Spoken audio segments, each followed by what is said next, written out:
Welcome to House Common Blood, where strangers are family. Every episode may contain graphic content such as copious amounts of blood, unnecessary cursing, death of all ages, infantile to immortal, fantasy drug use, nudity, and perhaps mentions of sex, and sound effects of various qualities. We cannot stress enough that this is mature content with adult themes. You have been warned. I hope you're ready.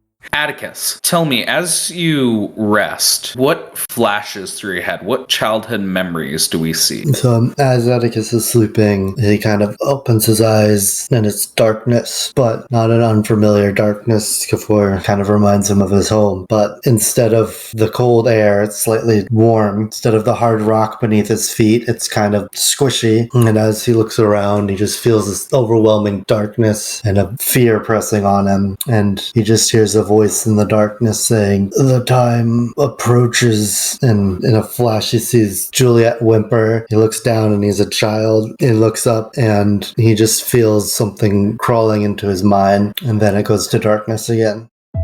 We're dealing with a disease that has resurged here that seems to be rather potent and dangerous. You know, because like you said, like Juliet was killed trying to leave. Well, that is correct. She was struck down. I guess something that's not like alive or like a creature or whatever, nothing like it can actually like leave. And I think all like the animals and the bugs know it too, because like there's not a single one in the whole city. Has anyone been okay with their eyes? Do I have allergies? I might need glasses. Now, I did figure something out that might help us lead our way to the cure, but it does mean we have to head to another direction. The Abiku, we might actually need him alive. But that does mean one thing. I need to work faster. I thought you were going to say that I did this to everyone. I let the little scamp live, and now his yucky germs, his cooties is getting everywhere. I didn't want to say anything, but...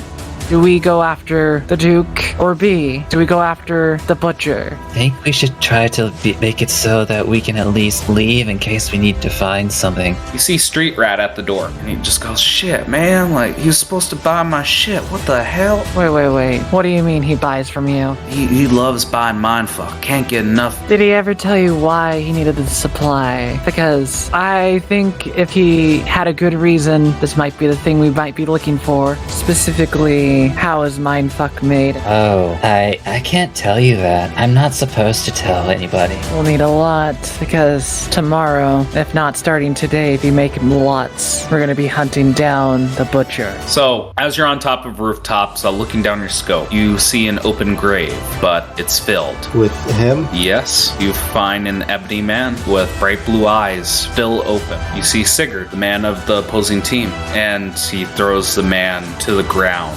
Well, I ultimately need to find the new host of whoever the Butcher was. New host. What kind of host does it go for? Hard to say. What's happening? Yo, I'm about to be a papa. Come on! Babies come out head first. This one's coming out sideways.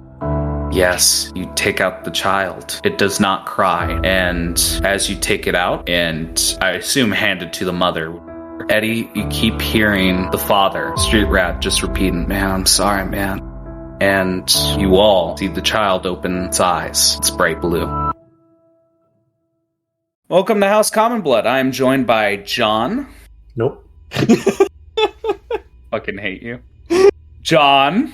Hi, I'm JD. I play the gnome barbarian Willingsby. I wish I could astral project myself just to kick you in the nuts. That'd be very nice. I'm JD, and I play Atticus Billingsby, the human adjacent ranger. All right. I'm also joined by Nita. Nita here. I play Oluya, and she is a cleric sorcerer. Bitches. I'm also joined by Moo. Wah, wah.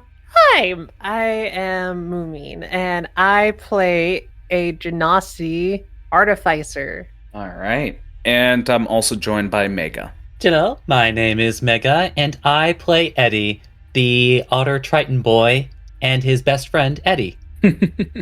Yes. Last session, a lot of crazy shit happened. The Obiku apparently killed itself. We had a child born. We have 2/3 of the party in this shack in the Red District.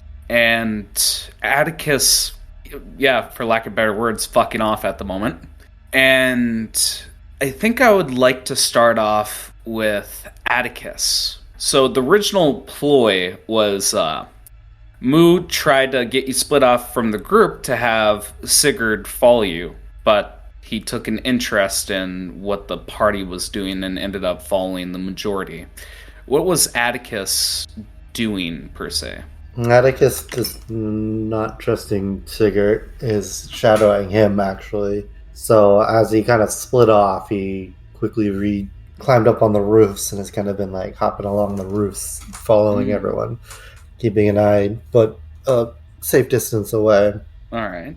Yeah, for your sake, I'm going to say that the shack that we're in doesn't have like a window with glass, but an opening that you can clearly see through the rooftop. I'm going to say maybe the stipulation with this open window is that you can see the mother, the child in her hands, the father sitting down. You could perhaps see Seer, but in the corner beyond your view is Sigurd.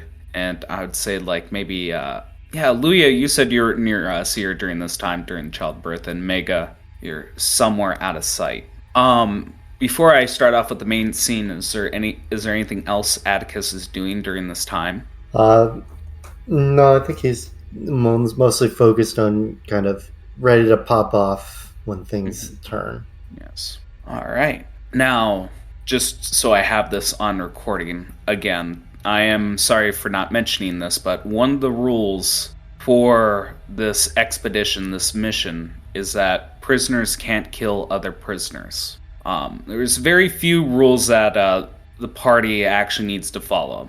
They just need to complete the mission, meet at the rendezvous, don't kill each other. Now, here's to say, Atticus, I'm fairly certain if you wanted to pop a shot, you might not kill him. A little bit of gray area if you want to take that chance and see how the dice roll. But well, I mean, if I'm shooting him, I'm trying to kill him.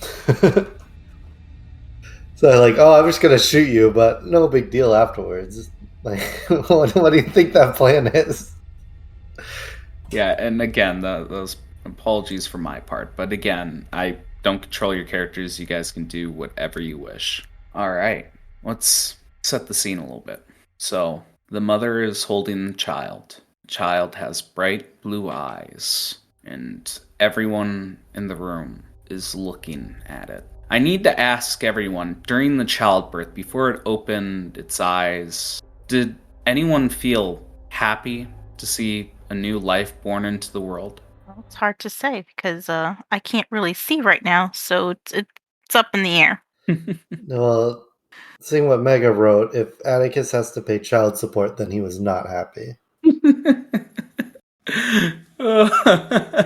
I mean, Seer was happy that she did a good job and it was a healthy baby. But the problem is that Seer was really confused why it wouldn't open its eyes and it rolled its eyes back. That's weird for a baby.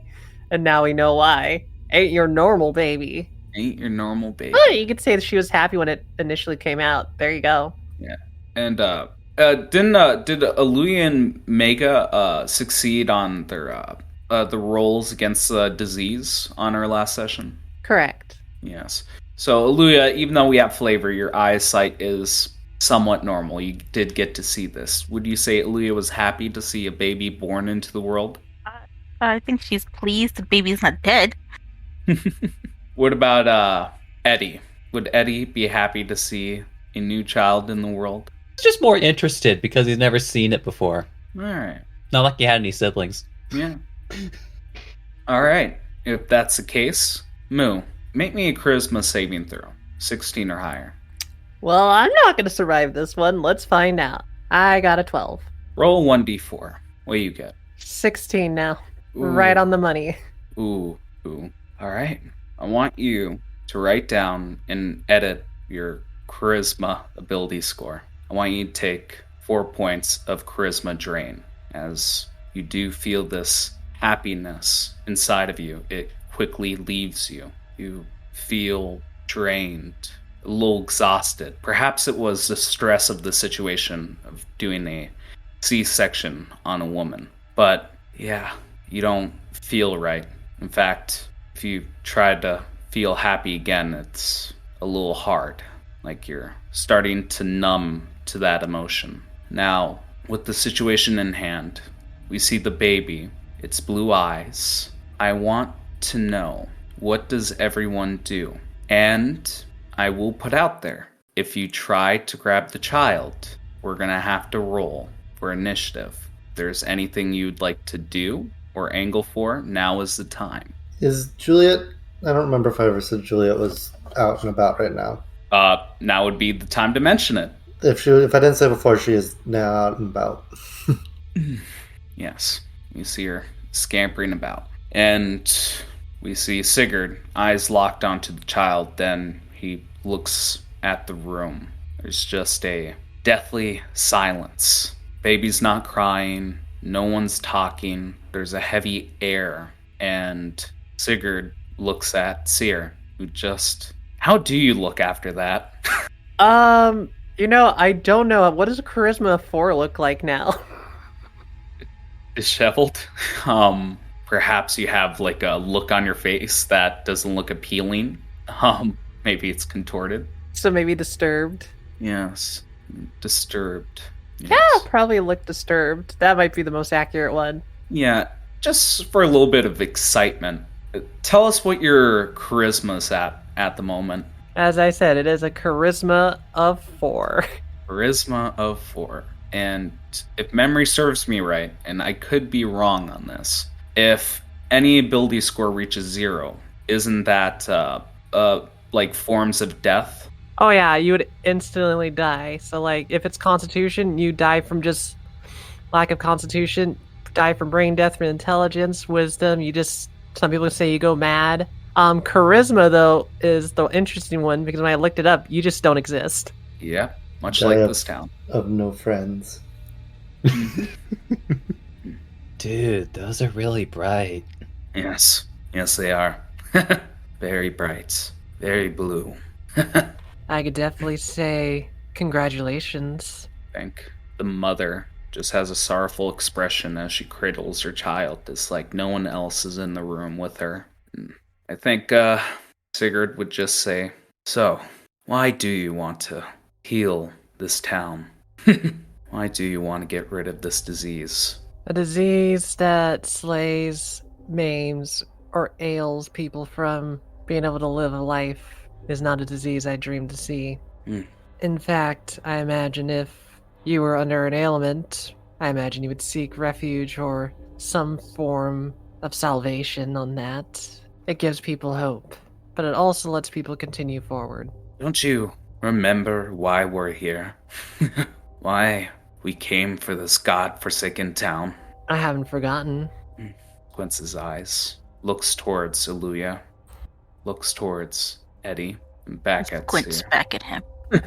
Squints even harder. So, he just says, one of the objectives that we have to accomplish is opening up the supply route. How do you intend to do so when we're trapped in here? Well, even if we were able to escape out, if there was a disease here, trade wouldn't go through. People wouldn't want to come through at all. They want it for the soldiers going off to war. In my mind, it doesn't matter if there are people here or not, so long as the road is open. Not exactly. Don't you know that the dead can carry things? Don't you also know that, well, resurgences can occur unless something is resolved? I think he glides his hand maybe perhaps around the windowsill. And I want to imagine we have like a shot behind Atticus where we see his upper body, perhaps a scope. And like we zoom in on the scope and we just see his hand begin to like be open. Just a white, pale hand of the Goliath, very meaty, very big. And resurgence, you say? An apothecary. You said you stopped by a shop, didn't you? And I think he starts to hold up a vial. And again, Atticus, you see the gleam of this vial through your scope. It is out in the open. Why don't we work together? We can be free from this. We can accomplish our goals and watch the entire town rot. Wouldn't you like to be cured, to be vaccinated? Oh, I do, but the thing is, if I know how to make it myself, not only can I vaccinate myself, but others. But more importantly, He sneers when you say others. my duty is to help the sick. I've been doing it for years. I can't turn my back to that. What do we do? How about you try to resolve another issue? His eyes dart to the boy. You're right. I have more important things to do. And he starts walking towards the mother. And if he attempts, I kind of will just step before in front of that, as I kind of like just in between him and the mother. Well, I will back up to her side and to be next to her. Why do you get in my way? Because this is not a problem for you to solve. Is he in my eyeline now? I'm going to say yes. You see the back of his head. You see both Aluya and Seer. And you see the mother. Keep in mind, if you do somehow miss this shot, some really fucked up shit could happen. That you could probably top Cupcake. Yeah, I'm not taking the shot yet, but I kill all 5 of them. Including the fucking baby, yes. Oh gosh. It ricochets off my shield. Suddenly, Alexander Hamilton just bursts through the door. He's not throwing away his shot. He's not throwing away his shot. But yes, he just says to you plainly, why do you get in my way? The child is there. You know the monster he'll be. Because the potential is far greater than just resolving it now. But more importantly, I just don't want you to slay a child, good or bad. No, I don't plan to slay the child. And you see the mother, like, the grip around the child tightens. I want to imagine the baby's, like, inside of maybe a blanket. And we see her fingers dig into the fabric as he says that. No, he would be a disgrace. I want him to grow up, but I don't want you to have him. No. No, he's mine. Simple. You see Seer put her hands on her hips, kind of just like readjusting and going like, I think we're then at a conflict then, aren't we? Yes, it would appear so. A question, DM. Yes. Do I notice Atticus outside the window myself? Make me a perception check. And if so, how far would he be? We're gonna see. Atticus, roll me a stealth, even though you don't want to. I take it you're being stealthy while you're on a rooftop about to assassinate somebody. No. With his 18 and your 17, you don't see Atticus outside. He is just that well hidden. I am gonna have Juliet come over and help stabilize my shot. So kind of like using her tail kind of helps keep the rifle barrel stable. I think that's all I would give Nita then. Is that perhaps you see the tail of a reptile, possibly. But I want to imagine that you're enough back where you don't see the gun and you don't see Atticus. Okay. But just for more, that's her using the help action on my shot if I take it. Yeah, absolutely. Is this tail like? Hold on. Where are my spells? 120 feet from me. Yes, I would say it is within that distance. I'm gonna try to send the message. If it goes through perfect. If it doesn't, I understand. I'm just gonna say, things are looking bad. Atticus, She says things are going bad. You hear Juliet whisper into your ear. See if it's time for me to take the shot. Because I'm guessing this is a message, so she can respond. Yeah. Yes. Do we take the Oh, actually, do you understand Draconic? But I speak Draconic. I do. So, you hear in your ear, just say the word. We'll take the shot. And I think Sigurd just says plainly, I will have the child. Though it makes things a little hard that I can't slit your throat. He looks down at his blade, but he says simply, but there are all so many ways to make you feel pain. Just let me have the child, and I will be on my way. You will not make a cure for this town. Sierra will cross her arms and just kind of look and be like, I think you already know my response to that. Getting into shield defensive position. You know what? Just for shits and giggles, Sierra, with your newfound charisma score, make me a persuasion check. I like to leave things up to the dice once in a while. Well, it's not going to be great. Let's find out. Mm-hmm. Natural 1. I wish it was an advantage because I would have had a natural 20. Inspiration is still out there. I do have inspiration, don't I? It's, if you want to do this, I will say, if I were to pinpoint a difficulty on this man, he'd be slightly harder to fight than a dragon. What kind of dragon? Whatever dragon I had you guys fight during the first phase. A little stronger than that, a little weaker than the second form. This dude's a tank. Jesus. Oh yeah, he is quite the beast, and he has a lot of tools I rigged up for him. So this will not be an easy fight per se. I mean, if I do the inspiration thing, it'll at least turn it from a nat 1, right? Mm-hmm. Yeah, I'll do inspiration. All right. So, and what would the roll be? You said nat 20. A nat 20. Yeah. He looks towards the child. Eddie, how does Eddie look at this moment? How do you mean by how Eddie looks? In this room, like what form is Eddie taking? I imagine that Eddie is kind of at this point a hanging mist with with a barely perceptible pair of eyes hanging about, but especially looking at Le Troublemaker. Sigurd looks at the Echo Knight Eddie, then towards Aluya, getting ready for a fight, then at Seer, being defiant. All things considered, he's outnumbered, and most importantly of all, his arm is up against his back. Not literally, but he'd be fighting with a handicap, trying to get what he wants without killing any of you three. And he just clicks his tongue. Fine, so be it. We won't be able to cure it anyways. We destroyed everything. Just gives a slight chuckle. If that's what you desire, if you want to keep that thing living, it will bite your hand. It will kill you.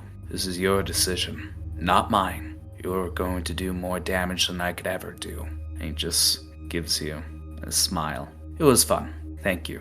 And gives a nod of the head and makes his way for the door, grabbing the handle, creaking it open, then giving one final stare back at you guys before shutting the door. Congratulations, you guys avoided a combat. I was so tempted to say, now! With his back turned to Great you. knows because I was messaging him. I wanted to shoot him so bad the entire time. Yeah. And again, I do apologize with the setup that you had, Atticus. But yes, you guys are in this shack. We see Street Rat just looking at the Street Rat looking down, hands, formed into a ball, clenching each other as he's just shaking his leg. And if you guys look at the child, it's a little bigger. It's a chunky baby. Yeah, a little bit more chunky than how it came out. Hey, dude, my man, are you all right? He is pale. Do you want to do an insight check? Yep. Since he's paying more apt attention. Yes, and as you're doing that, we see the crosshairs from Atticus's scope trained on the baby. Only a 9. Yes. With a 9, you just see that he's pale. He just looks sick. Don't really. At most, like, I'm not sure what kind of dots Eddie would connect. You just see a baby with blue eyes. Like, it's like, like, you can trust me, right? Like, you were saying, like, you were sorry for something, but, like, what do you have to be sorry for, man? He looks towards the baby, and the baby just stares at him. And you just see, like, a couple moments of silence between them, and he just looks towards you. No, man, I just must be tripping, man. I think I had something bad before this. This is scaring me a bit. You wanna, like, go relax together, man? Yeah, man. Let's go relax. And he will fall wherever you wanna. Like, you mean relax here or go somewhere else? Because I'm pretty sure that's what you're implying. Like, I'm assuming that there's not, like, a second room, so... Yeah, this is just a shack, man. Like, this is a studio, shack right here. Yeah. So, I think Eddie would, I guess he would try to, like, just, like, go over to the nearest, more relaxing location. Because, like, a lot of tense vibes in that room right now. Alright, yeah.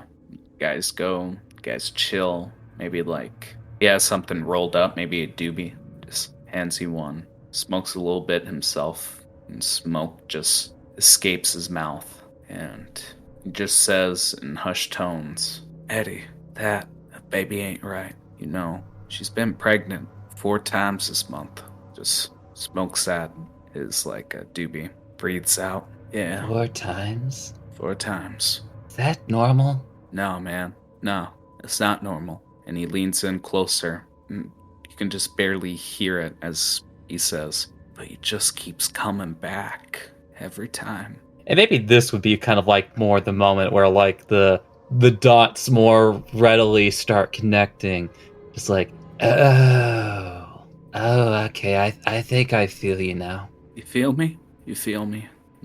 Just has a frown on his face. Aluya, a lot of things have happened. So what are you doing at this moment? I would want to talk to Seer. All right, let's hear it. Seer? Yes. Seer? Oh, do you... Sorry, I was just focusing on something. Would you mind coming over here with me for a moment? Before she responds, she goes to the mom and says, like, will you be alright on your own? Yes, I'll be all right. Who's a good boy? Who's a good boy? And just rocking him back and forth. And the baby locks eyes with you, Seer, and it does not leave you. I think it's because he already knows what I'm gonna do, but she'll look to Aluya and being like, we'll have to make it quick. I don't think we can have much time to, dally. She's gonna talk in, like, hushed whispers so the mom doesn't hear, or the baby. I do not know if it's me or something else, but that baby is growing quite fast. That's why I was rather concerned when I, gave birth to it with my tools. Babies cry a lot. This one does not. But more importantly, babies don't roll their eyes back when I try to look at them. But it's going to grow into that man very fast. That's why I think the best approach we might have to do is, communicate with the mother. Maybe they might have more info. But my concern right now is getting what I need to build our concoctions. If it grows faster, that eliminates my problem of collecting what I need. Do you think that she will help us? Yes and no. I don't want to be the person to say it, but are we going to have to do things? With me around, no. I do not. I preserve all life, good or bad. My hands are not meant for slaying, my hands are meant for healing. So, I feel if I decided that, it'd be wrong of me, even for, a poor child that became possessed by the creature we've been looking for. It's hard to miss those blue eyes. And even if you looked at the father's face, it seemed that he was shocked. But she doesn't seem to be shocked. Do you think she knows, or it is part of this plan, or she wants him to grow up that way? I just know that she's involved. I could definitely tell you that. She might be our main source of information because I don't think for her reaction to be so calm. First-time mothers are usually a lot more emotional. Maybe I can help distract her, and you, being a doctor, you can say you're taking the baby for tests and making sure he's truly healthy. I can talk to her, see maybe if she knows something. Before we do that, I think we should definitely let Eddie know that I need a moment because I just need I need to track how fast it's growing. Did you notice that it's bigger than it was when it came out? Oh, yes. We need Eddie to know that we need to prioritize steps, but we also need to see if the mother knows more. So maybe you should ask her questions and then I'll take care of the necessary steps. As you guys were talking and you look back at the child, it is quickly growing to almost a toddler state. Now, I want to switch things up a bit. Atticus, give me a perception check. 21. Yeah. As you're looking with your scope, I think the tail of Juliet nudges your gun in a different direction. And in the distance, you see Sigurd walking away. And you see two familiar figures. You see an ogre, and you see a man clad in armor with antlers on his helmet. And I think he begins talking to them. And you see them all nod. And all three of them go into different directions. I want to ask you, Atticus, who do you follow with your scope? And just to clarify the names one more time. You have Sigurd the Goliath, Reese the Ogre, and you have Elzar, the man in the armor. Elzar seems the most intelligent of the three of them. So as far as planning stuff, I would think he would be the most dangerous. Do you have inspiration? I don't know. I do not. Give yourself some inspiration, because you had a 1 in 3 chance, and you're following the right one. So, as you follow Elzar, you see that he has a bow and arrow, and you see with the arrows that he has, there's something around it, something white. And as he goes along, you see that he also gets to a higher position, perhaps not on a rooftop, but what you do see is that the arrows that he has, the tips become on fire, and you see it trained onto something, and following the trajectory, you see the shack. What does Atticus do? And if you want to do something that starts up a conflict, for our sake, we do a secondary challenge if you so desire. I'm going to unsummon and resummon Juliet kind of in a burst as that frost around her kind of melts away and she kind of bursts into flames. And I'm going to send her to the shack to warn the others, but in a path that so she's not going to look like she's trying to warn them, but she's going to get in the trajectory of it kind of nonchalantly. Okay. Now, if you don't mind, this filled in for some of the gaps of what the players are doing, and at a specific time, I'll pitch you in when things meet up with what the players are doing. That's all right with you? No, it's not all right. All right. Okay. Where'd I leave off? Mega, you're having a conversation with Street Rat. What are you doing now? So 4 times in 1 month? He just says, yeah, man, it all started when we were excited at the start of this month. We tried to get some help, ended up trying to go to the clinic. Nah, man. Nah, they wouldn't let us in.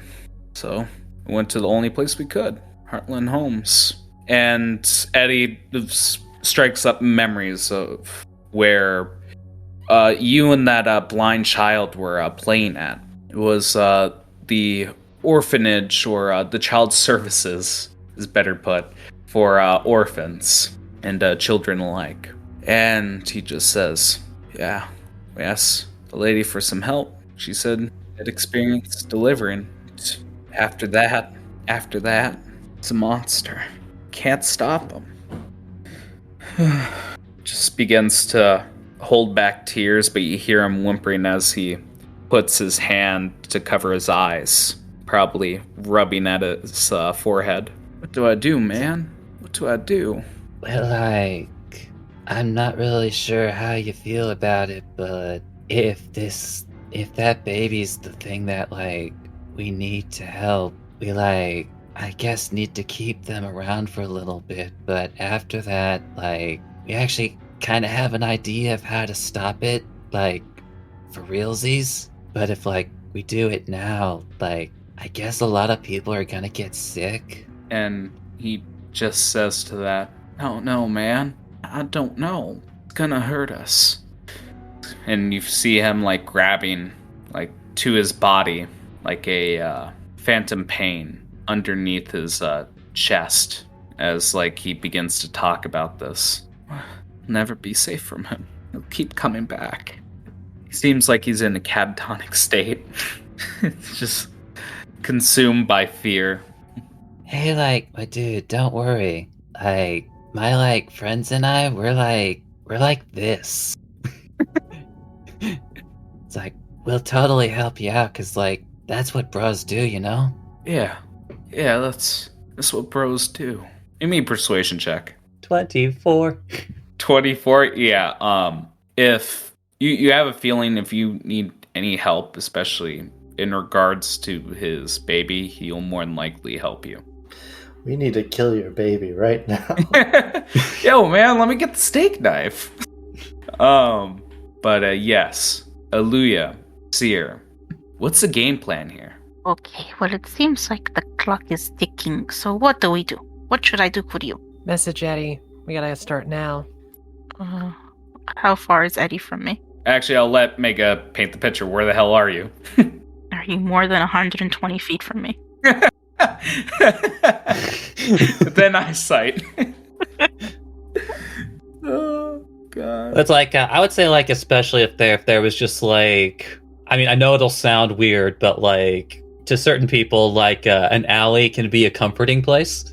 So like I imagine like Eddie would have like led him to like just kind of like a nearby alley where they could like chill out, calm down, and have their conversation in relative privacy and tranquility. Smoking weed in the alley. Now, regarding distance, that's up to you, Gray. But I don't know how wide these streets are. We'll say 5 feet. Yeah, 5 feet. There's a shit ton of clothes hangers and a lot of clothes basically hung about in the alley, and everything's shades of red. I'm gonna look out the windows and see if I can at least see Eddie from where I am. I'm gonna go talk to the mother now, but I think we're gonna need Eddie to help with this. Plus, we don't have much time, so make haste. Who wants to make a perception check? Not me. Damn it. Alright, I'm gonna guidance myself. Jesus. Okay. Say the number aloud. 18. 18. With an 18, Aluya, you see something red around the mother's fingers. Seer turns around after, like, heading to the direction of the mother. Her hands. She's got something red around them. Duly noted. You check her. I'm going to go get Eddie. Seer's heading over to check up what's up. Kind of like, going over her bedside. Give me investigation. Man, today's not my day, is it? Here's all I'll give you. Is, on closer inspection, the redness around her fingers seems slime-like. Alright. Aluya, Mega, let me hear this scene a little bit. I'm gonna message him. Eddie, you need to come back, please. Things are kind of escalating at a really fast rate. We need to figure out what to do and hopefully have this mother be on our side. You gonna reply to this message? He knows. I always love that. Eddie responds was like, okay, my dude. I was just making sure, like, Straight Rat was okay, but, like, I think he's good now. We'll be there in just a sec, bro. I'm going to message back. I do not think you understand what is happening, but I love your chill attitude, but it's not needed right now. Get me the other Eddie. Bring him here. We have a problem. I love that. That's awesome. Eddie, like in his position next to Street Rat, just like turns to Eddie. Eddie, phone for you. Pure, unadulterated silence. Oh, good. He got my message. So good. If I may, Atticus, let's resolve your thing. So you want Juliet to stop these arrows mid-flight? So have the arrows already been fired, I guess? They're about to be fired, yes. So I want her to attempt to warn them, but while she's attempting to warn them, she's going to get in the path of those arrows to stop them if they are fired. I think if you're trying to have Juliet go into the way of the arrows, give me a dexterity 18. A dexterity check 18 DC. No. Writing it out does not make it work. Well, you asked for make me a fucking roll. I'm guessing Juliet, not Atticus, right? Juliet, yes. And is it a saving throw or? No, just dexterity check. So let's paint the scene a little bit with that 4. So you send out, actually you paint the scene for Juliet. Then I'll go off from there. So Juliet is gonna kind of bounding off towards the thing. She flexes her wings as she kind of glides down to the entrance of the place in the direction of the guy shooting the arrows, kind of making herself as big as possible while barking out in Draconic that this guy is about to shoot flaming arrows at the house. Gross. Aluya hears, and Mega, do you understand Draconic? Who in the party understands Draconic? Because I know Aluya does. Yeah. Anyone else? Eddie does not. Okay. Yeah. So, Aluya, you hear fire arrows from the Draconic source. Everyone else just hears like a roar from a dragon, in a sense. And you all just hear a thud on the side of the shack. Again, like from Mega's perspective, you guys are getting up, you're in the alley. Like, I want to imagine you guys kind of, when you hear that roar, you guys look up and you see like the quick arrow of fire above you in the nighttime sky. And once it thuds, you see like a crackle from the arrowhead as something's not quite right with the arrowhead, with this arrow of fire. And you all hear a small boom! Alright. What does everyone do? I'm going to start off with Aluya and Seer, since you're in the immediate vicinity. What do you guys do? Well, I'm going to make sure that the mom and the baby and Seer are getting out safely. Okay. So you try to move the mother? Yes. Please, we have to leave. Clearly, we're being attacked. Take your baby. Let's go. We will protect you. And you try to help her? Yes. She doesn't move. What the fuck? You want to make a strength check? Sure. All right. Tell me if you get 25 or higher. Jesus. Oh, yeah. That's. I'm going to tell you right now, it's impossible for me to get. As you struggle to move her forward, you see more of that red gel. And you see that it's around her legs. It's just all over her body, and it's like cement. Okay. Can I like I'm trying to catch like a feral cat, like put like a towel or something over the baby and grab it? Do what over the baby? What? Like toss like a cloth or something over the baby. Like, I don't want to make contact with its skin or eyes. I just want to grab it. Yeah, you can. Go right ahead. Seer will assist, being like, is the mother even responding anymore, or is she just now just kind of like stuck? She's just stuck, and her eyes are a bit glazed as she's just staring at her increasingly growing child, who is now a toddler. Okay, another strength check? Oh, yeah, because that gel, that slime is over that child and in contact with her hand. Okay, I'm going to guidance myself for sure. 25 or higher. Jesus. Nope, it's not happening. Just no. So, as you guys are just... I love that scene. Like, we see, like, smoke starting to fill in the air, and both of you are trying to tug at the child. Mega, paint the scene for me, like seeing everything occur. You just heard a reptilian roar. You saw an arrow, or sorry, something like fire move through the sky. What is Mega doing? Well, Mega is going to look onto the Roll20 screen and consider what Eddie might do. But Eddie, I think maybe at least seeing the arrows was like, dude, I don't think that's supposed to. Yo, man, what the hell's happening? What the hell was that? Like, I don't really know. Does fire normally rain down from the sky here? Oh! Just fucking runs off to his little shack. Meanwhile, Smokey Eddie like basically immediately like starts doing the drag Eddie situation where it's just like it moves and then like chucks Eddie forward, moves, chucks Eddie forward. It's like, whoa, dude, Eddie. Yeah, you guys get in front of the shack and you see like one arrow lodged into the side of the shack. You see like the arrowhead, like sparks flying off of the arrowhead as each spark basically like spreads the fire. You have no idea what the hell kind of arrow that is, or then I don't even think you have the entire picture here. You just see like this shack starting to like catch fire.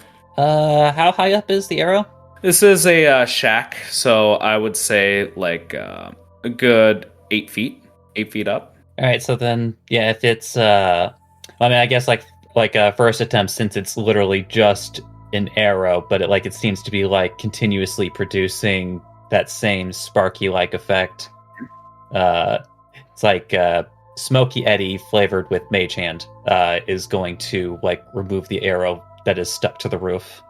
Okay. Can you make me just I know you can grab it, you can remove it. Just can your Mage Hand make me a dexterity check? I assume that just goes through your stats. Yeah, it's essentially like an extended hand. 16. 16, that's more than enough. You pull it out, and you just see like the arrowhead sparking. You feel like if you would done any poorer, that it could have been really bad removing that arrow. That being said, you take it out. It's sparking. There's still fire that's being caught, but it seems like it could be manageable. It seems like you could put it out. He's going to prestidigitate it to like puff out the flames. so like basically as the arrow is being picked up, like Smoky Eddie just like starts to like wrap part of its body around the arrow, trying to put out the flames. Yeah. All right. And you do that, and with a woof, I want to see like a close up of the arrow as it's sparking and just ablaze. We just see the woof in the smoke clouds, the screen. Atticus, see that he's not done yet. He's going to be shooting more arrows. What does Atticus do? I'm gonna shoot him in his man bun. All right. No, there's no disadvantage just because you have sharpshooter. Long range works just fine. All right, yeah. Take the shot. Speaking of sharpshooter, I'm also gonna utilize my sharpshooter. Yeah. Just for clarity's sake, can you roll me initiative? We're not going to be in combat. I just want to know who goes first. 19. Yeah, that arrow goes off first. And again, Eddie, you hear that plunk. Eddie, I'm going to get back to you in a second, Atticus. Eddie, make me... no, there's no way you'd lose track of a arrow on fire. Never mind. Atticus, you take the shot. Take it. Well... That's a 9. No. And that's a nat 20. Yeah, that's a nat 20. Do the damage. Mm-hmm. Yeah, with 14 piercing. You Hold on, that's not done. Okay. Plus another 4 plus another 10. Okay. 28. 28. All right. So with that shot, animate this for me.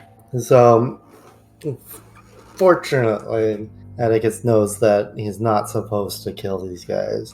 So he's going to try and at least try to, like, as best as he can, stop him from firing more arrows. So he'd be kind of aiming for the bow /arm/chest area. Yeah. So he wanted to hit that man bun. Yeah.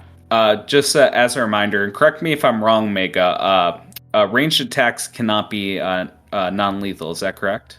Not by rules, no. Yeah, I didn't figure. So keep that in mind, Atticus. Whenever you're fighting, I will not budge on that. It's okay. I guess we'll kill him anyway. Yep. So again, you see that you basically like shoot his hand, and just you hear that ping in the distance as he just looks at you. Like it's hard to see through that helmet. Like you guys have seen that artwork before. He just looks towards you and just like probably jumps off of wherever he's shooting from and scurries about. Atticus, can you make me one more perception check? Wow. Nat 20. Yeah. You're following him. He is just ducking and weaving, possibly maybe looking for a new spot to shoot from, but you know you've bought some time at the moment. But again, I'm going to say... And I'm going to send a Juliet with my bonus action to kind of use her body to cover up the flames to stop them from spreading. Okay. You start doing that. And as Juliet is starting to cover the flames, I want to imagine, like, as this guy's weaving through the alleys, like behind buildings, we see the screen keep blacking out, then reappearing, then blacking out. And on the final blackout of him just sprinting, I'm going to bring us back to Luya and Seer. You see Juliet in the building, the fire just spreading throughout the roof as she tries to put it out. What is your guys' game plan? I'm also gonna use thaumaturgy to take out the fire, but also Seer, I can't get her to move. She's stuck. So is this baby. I don't know what to do. She's like Toddler. panicking. Still a baby to her. Yeah, it's still a baby. It was born just not even a couple minutes ago. Seer looks to like the red stuff, and is it like slime, or is it just kind of like hardening shell, like, you know, as if you're doing candy and it's hardening up? Bit of column A, bit of column B. Imagine a Jolly Rancher that's been out in the sun too long. Because one solution is like if the child's completely covered, I would have to like either remove the slime and then we just pull the child out. Yeah, there is a solution here. The main part of contact from the mother is right on the baby's right arm. So if she's not touching that right arm, or if the baby doesn't have a right arm, you have no issues moving it. Oh, Gray, you're not doing that to me, are you? Well, what would your character do? I'm just saying, like, that's the point of contact. It was just a pitch. What does I Seer get you. do? So it's the baby's right arm that's stuck, right? Is that what you said? Or... Yes. The baby's right arm is stuck to the mother's hand. And the mother is not reacting whatsoever, even as we're trying to attempt to move them. Like, not even shifting heads. Are they even like a person anymore? It seems like she's becoming hollow through this entire process. It's almost like this childbirth is taking more and more out of her. I mean, to be perfectly frank, if you had like 4 babies in the same month, I'd be pretty done with the world too. But that aside, yes, it does seem very weird. She's not paying attention to the environment around her. It is much like that moment in Pirates of the Caribbean 3, where the captain walks down his ship as it's being destroyed. It's that kind of tranquility.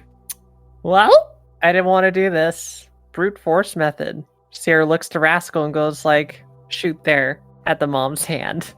Oh, all right. Make me an attack roll. I pick Rascal too because they do force damage. Yeah, and I'm gonna say before you roll damage, that since you were trying to, by the sounds of it, and tell me if I'm wrong, sever her hand. Is that what you're trying to do? Not exactly sever, more like break the grip so that if it is attached to the child, it would separate. But if it requires me to sever it, I had to sever it. Especially since like this, she wouldn't have done this route if it wasn't for the fact that she's looking at this lady and she's not even freaking out that she's getting covered in slime. Mm-hmm. So it seems as if like it's already too late for this lady. Okay, so yeah, so you're trying, like, from what I'm getting is you're trying to make the hand explode. Yeah. Okay. If it lets go of the child, then we get the child. Okay. Here's what I'm gonna say. So, because of how you're trying to do this, I don't think this could be non-lethal. in any capacity, even if you're being very careful about this. You are doing something very, very dangerous. Would you still like to make this roll, knowing that? I wish I had a choice. The problem is, though, is that I could try to, like, finagle it with, like, a knife and try to, like, separate it. But problem is, like, you have to describe it for me. It's like, is the hand of the child being gripped, like, as if it's in a handhold, or is it covered in slime? It's covered in slime. That's the problem. Yeah. If it's covered in slime, I'm not going to be able to brute strength it. Mm-hmm. I gotta brute force it with a force that can't be, stopped. Okay, go right ahead. 7 force into the hand. Explain to me how you nearly killed this woman. Well, when your hand explodes, you don't really have something to operate with. And it kind of just starts to bleed a lot.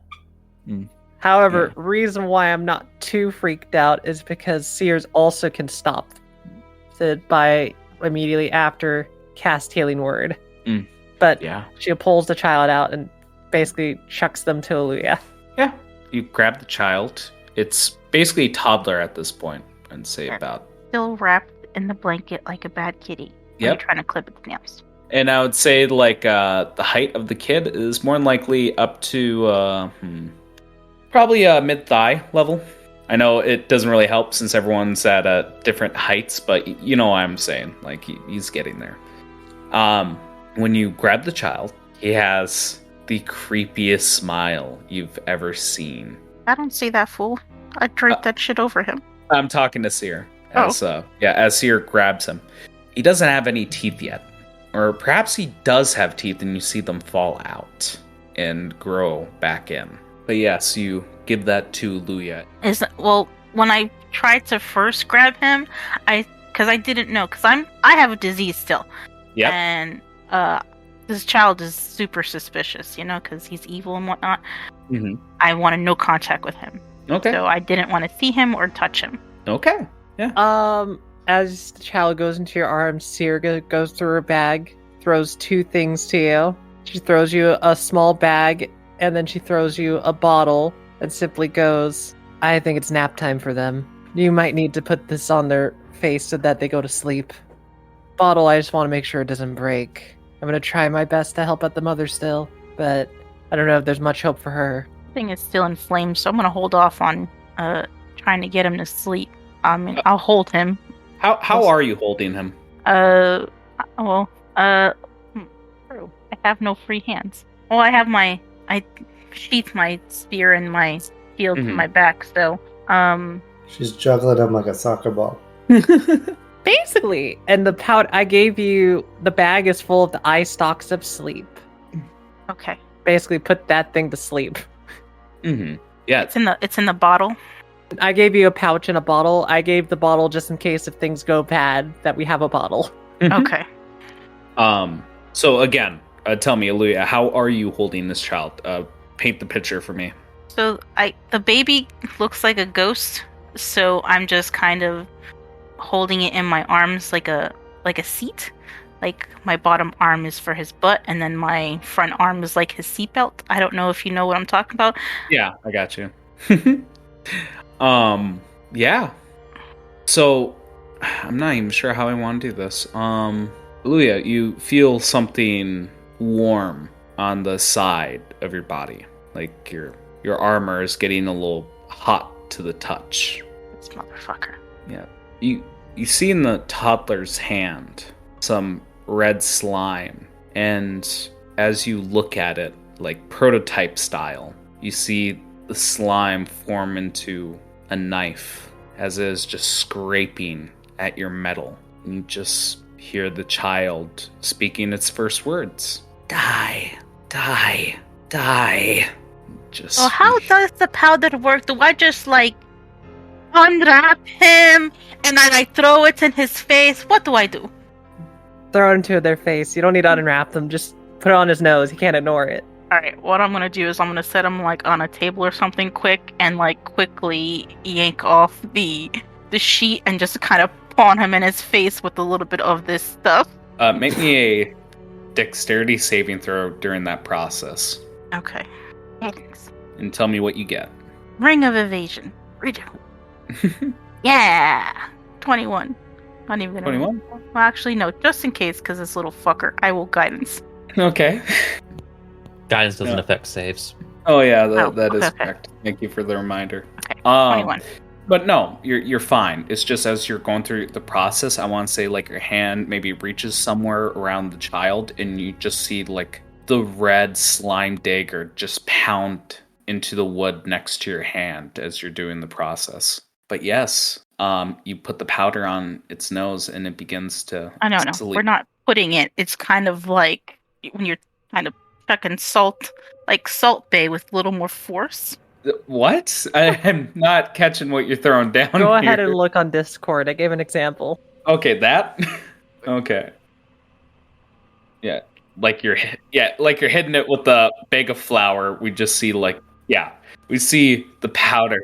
Yeah, but we see the powder like spray across its face.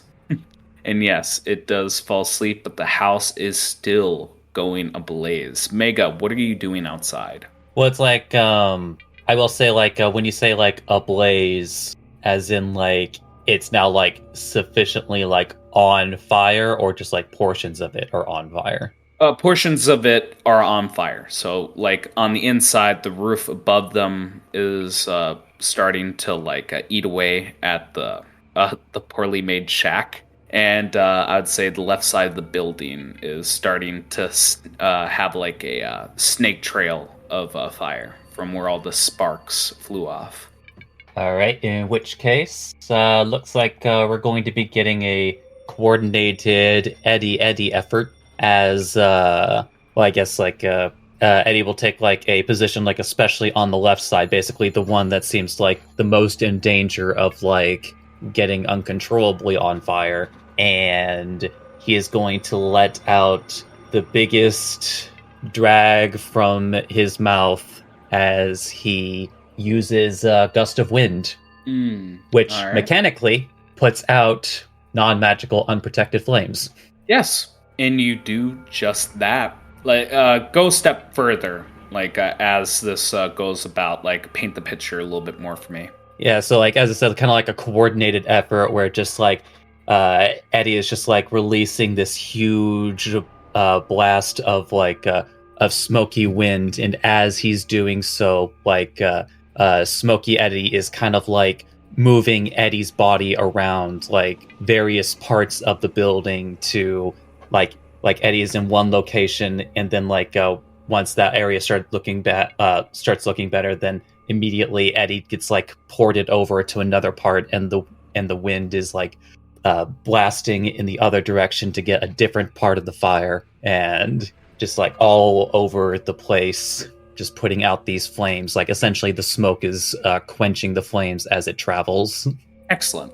All right, that deals with that situation. I feel like you guys are back to normal free play.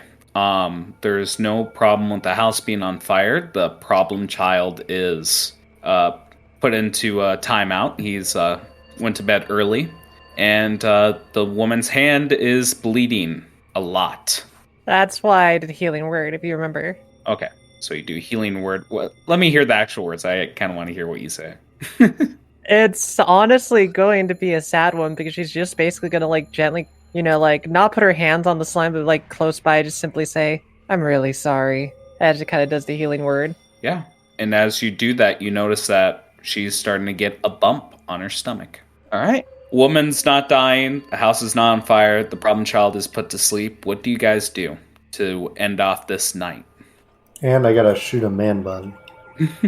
I am going to research the fuck is going on with this woman, as well as the slime that held her in place, because sadly, first I'm going to tell Louis to get some blood out of the child, then I'll investigate. Wait, hold on. I just need Eddie to, like, enter the shack for just a moment, like, peeking his head in. Hey, dudes, like, I know we get along like a house on fire, but, like, maybe not, like, that on fire. And you see Street Rat push past you, go to his wife, and just, like, you know, honestly almost tackles her as, you know, he just holds her in a embrace, not noticing her hand yet. Also, like, maybe we shouldn't, like, stay here unless we, like, want another one of these? As he just like holds up the arrow that was extinguished. Mm-hmm. Whatever's going on here, I don't think being in a shack will be the best thing to do either. Mm-hmm. I'll have to move somewhere else. Back to the estate? I mean, it is a good base of operations. And it lets me investigate the red slime too, because the child has the red slime, so I can see how it reacts. Mm-hmm. Okay, so this is what I'm going to say. As you guys regroup and go towards the estate, specifically, who's holding the child? I left him on the table sleeping. Damn it, no one picked up the child? I left him thought you there? were going to pick up the child. Like, bye, guys. Hallelujah. I will. No. It's like halfway through there, you're traveling, and everyone just goes, "Are we forgetting something?" Nah. But yes. I would have just rewrapped him, not to touch him. Now I'm going to kind of hold him like a sack of potatoes. Okay. Now I'm imagining Aluya as like, like being Kevin's mom from Home Alone. Just like, Kevin! Like, hey, Eddie, do you want to hold it? Because, oh, gosh, he's so heavy. He's getting so big. You're so strong. Oh, those arms. Oh, you want the baby? Just like blinks for a moment and it's like, I didn't think you were like into otters, bro. Take it how do you want. If you're gonna take the kid, that's fine with me. But, just please take him. Like, okay, but I've never held a baby before. Same here, so, hey, new thing for us both. Good news, it's not a baby anymore, it's a toddler. Yeah. Also not one of those, but like, okay, I guess. Mm-hmm. I think when we get to the estate, we might need to restrain it. I hate to say that. So let's go through the process here. You guys regroup, start to leave, and just to end the scene, I want to imagine like Street Rat with his like head like buried in his girlfriend's stomach as he's just sobbing. The woman, it doesn't even feel like she's there anymore. Like she's dead on the inside.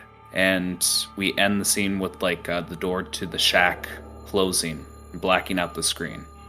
We focus on the child that who is carrying Eddie? Eddie's carrying. Yep. I guess Eddie is now. Yep. As Eddie, as you go through the districts, you leave the red district, go to the blue district, and the slime around the child reflects the color. Now here's the interesting part. When you guys get to the purple district, you all swear it was a bit more purple last time you guys came here. Looking at the district, it looks normal. There's no purple. There's no color to it. And as you guys go there, like the slime just falls off of the child. Just goes black. So as you guys go into the estate, where are you putting the child? Are you going to put it near Samuel, who is also restrained? Where is Samuel actually? I gotta find him. We have like a room for prisoners here? Although honestly, depending on the situation, is it not possible to also bring Street Rat and his girl with us? Like that, leaving them in that shack just feels like the worst idea. If you guys want to try to move the girlfriend, go right ahead. To answer the other question, these nobles are all like slave owners is how they gain their nobility. So I bet Yes. all of them have like some terrible slave punishment room, and that's where he is. I imagine a dungeon. So, but yes, Mega, if you want to try to get the girlfriend out, I'm sure you can get them both to come along. Yeah, I think basically you would just like throw out, we have like way cooler digs, like we have like a mansion. You guys like want to stay there instead?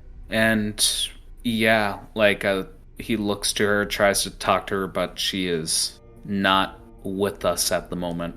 And unlike when Seer and Luya tried to move her, tried to grab the baby, as Street Rat tries to move the woman, the slime just falls off. There's no hardness to it. The goop just slips right off as you guys basically bring them along, and Street Rat's just like, "Thank you, man. Thank you," and just gives you like a bear hug. for everything you've done for him. Like I said before, it's what bras do. Also, what the fuck happened to my girlfriend's hand? Am I seeing that? Am I looking at that right? I don't know, man. It was there when I last saw her. I know, I was thinking the same thing. But yeah, cut off on that scene. You guys are at the estate.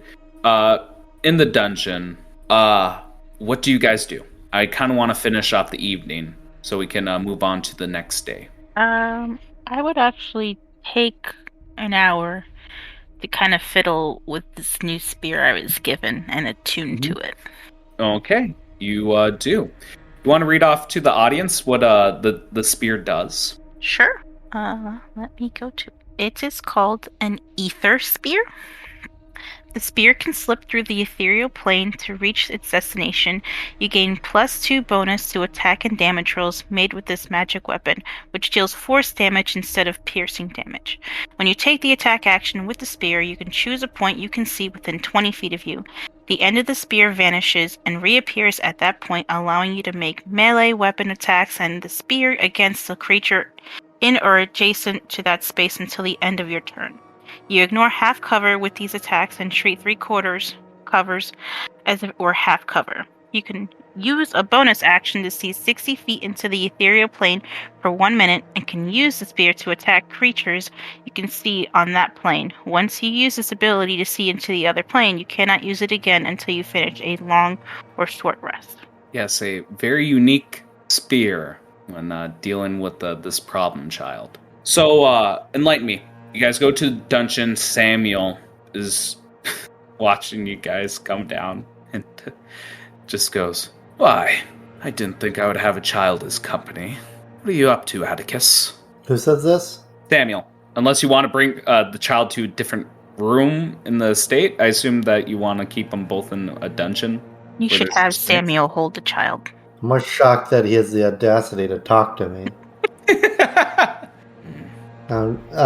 Juliet's just gonna snap at him. Yeah, I was gonna say, you were pretty bad with torture. I think you only had one successful roll this entire time. Well, I only tried it twice, so it's still 50%. Yeah, so I feel like that's where the lip is coming from, is that you haven't quite established like the dynamic between you two. But yes, Juliet snaps and he reels back his head away from Juliet. But yes, bring me through the process, guys, before we go to bed. Step 1, acquire blood. How do you do so? So, this is what I love about having, like, a homunculus, but other abilities to get around it. So, I just would need to collect a small amount of blood, and since the child is no longer small, I can actually collect blood, because that was actually the thing I was worried about. Because I was sitting there going, like, I'm going to have to wait for this child to grow. But now, it's less of a horrifying thing to worry about.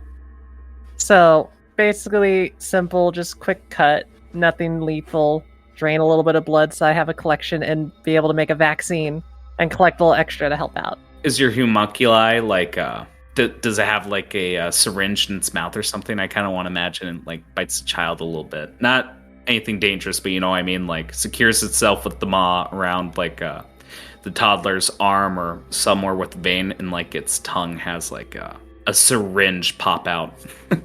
Oh yeah, mosquito. It's kind of why like I love it when it has a little bottle in the back, because like to everybody else it's like, oh, what's this bottle for? And it's like I could fill it up with a magical potion and inject someone with healing, or I take blood. Basically, like a little like I just look to Rascal and be like, Rascal, collect. So here's the real question: the end goal of this? Are you trying to make a cure or a vaccination? Technically, I want to make a cure. That's what I want to do.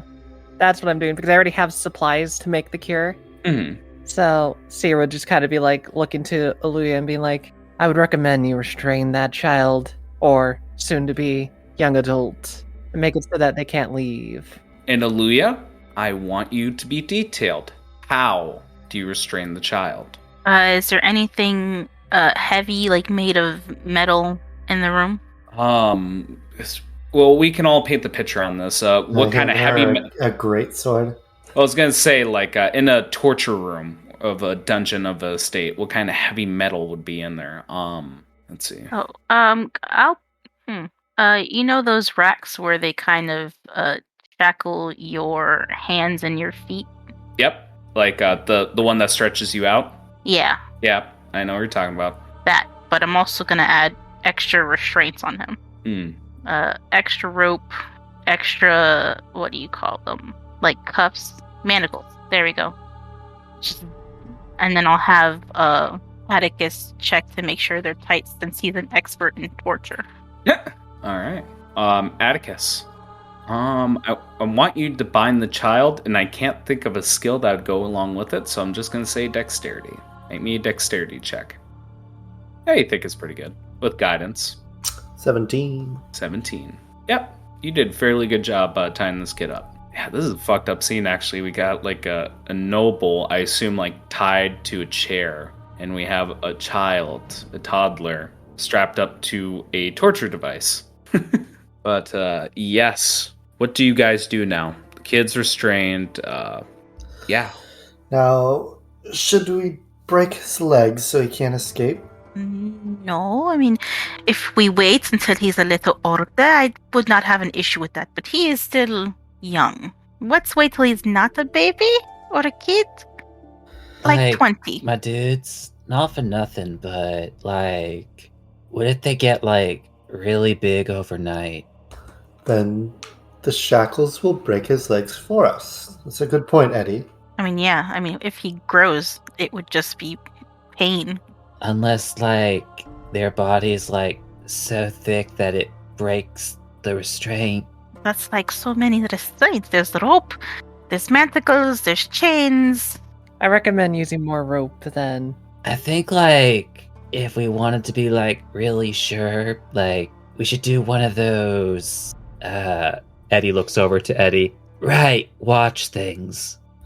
Yes, that's what I was about to say is Juliet doesn't need to sleep, so she can hang out here, and if the child grows, luckily this machine is built to adjust sizes. Rascal can also let me know if something's going on. Rascal is like a part of me. If Rascal sees it, I see it instantly. I'm gonna add some extra rope and get some Japanese bondage going. Oh!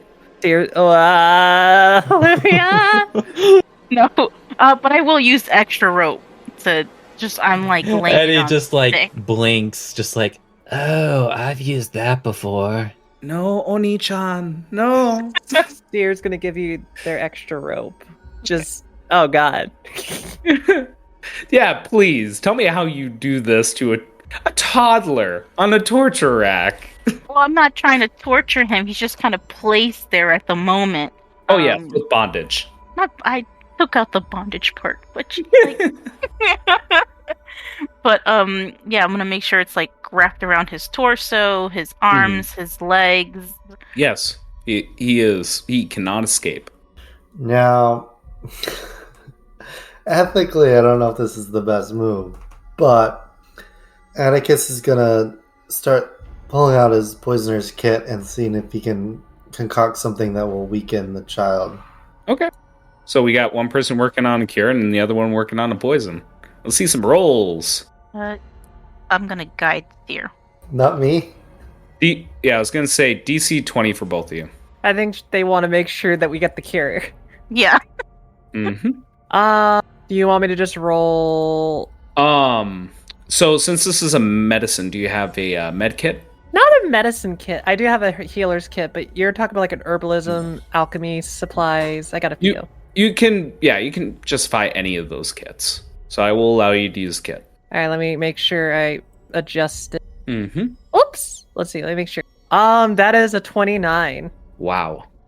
So you do better than just making a cure. No. You didn't just make a cure. You made a concentrate. You made an extract. You made something that could be diluted and mass-produced. What you have in your hands is more than just healing one person. Now, with this concentrate, walk me through the process just because of how amazing you rolled with the 29. Well, I could definitely do that. So, Olivia, you're kind of watching Seer work, and at first it's nothing great. You see them, pull out the flesh out of their bag that they originally collected before, but they don't, do a lot right off the bat. What they do is they actually just kind of clean it up, make sure it's nice and pristine, even if it's a little bit old, chop it into smaller bits, and boil it at that point a little bit. Then the mysterious ingredient that, Eddie supplied, Shikita will, throw in a few things of the mindfuck into a vial, and with her alchemy set, just set it up so that it actually will start to boil and stir at the same time. But with the blood she collected, she actually puts it onto Rascal before sending them off to watch the child. And Rascal just had starts spitting rapidly at high speeds to separate what's in the blood.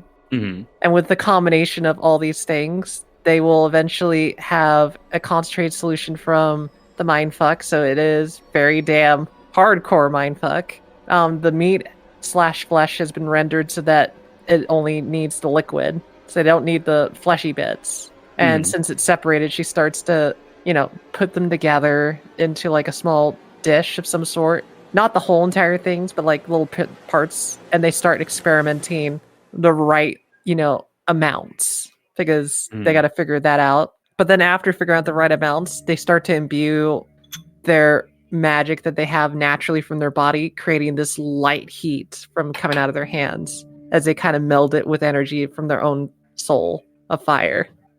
All right. And I kind of want to say, like, the finished product is just a blue liquid. It's the same piercing blue from the Biku's eyes. Yes, you made a concentrate. Now, it all depends how you're going to use this. If you research the apothecary's notes, you might be able to come up with a way to effectively, like, dilute this concentrate to mass produce this. Because you can't just, like, put a drop of this in water and hope for the best. It requires a little bit more effort from that. But from what you have here, it looks like you have the same assurance that you're on the right path, that everything will be okay, that the disease is seeing its final days.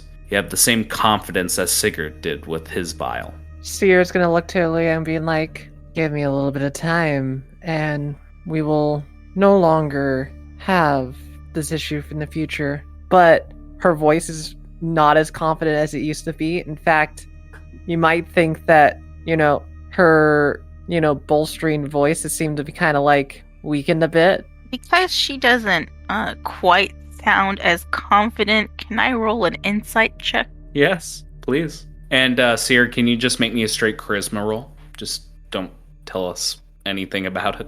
Sure. Yeah. Paint it how you will, Seer. Aluya, you got 11. Seer, you got a 14. Even with that -3. Tell us. Rapal, like, Seer seems to be a lot less, emotionally there. Not like emotionally there in a sense of like she's like dying. It's more of like, just seems more awkward because she doesn't know whether to be, excited or nervous. Or it seems as if like her, core of her like, foundation of how she kind of like perceives, her own self-being, her will, has kind of been lessened even further. Aluya, as you notice this, as you're like basically taking 20 on Seer, something flashes through your mind. It's Street Rat's girlfriend, the way she acted during that fire, during the emergency. For some reason, these kind of traits, this kind of behavior is very reminiscent of that. Hey, Sid, are you feeling okay?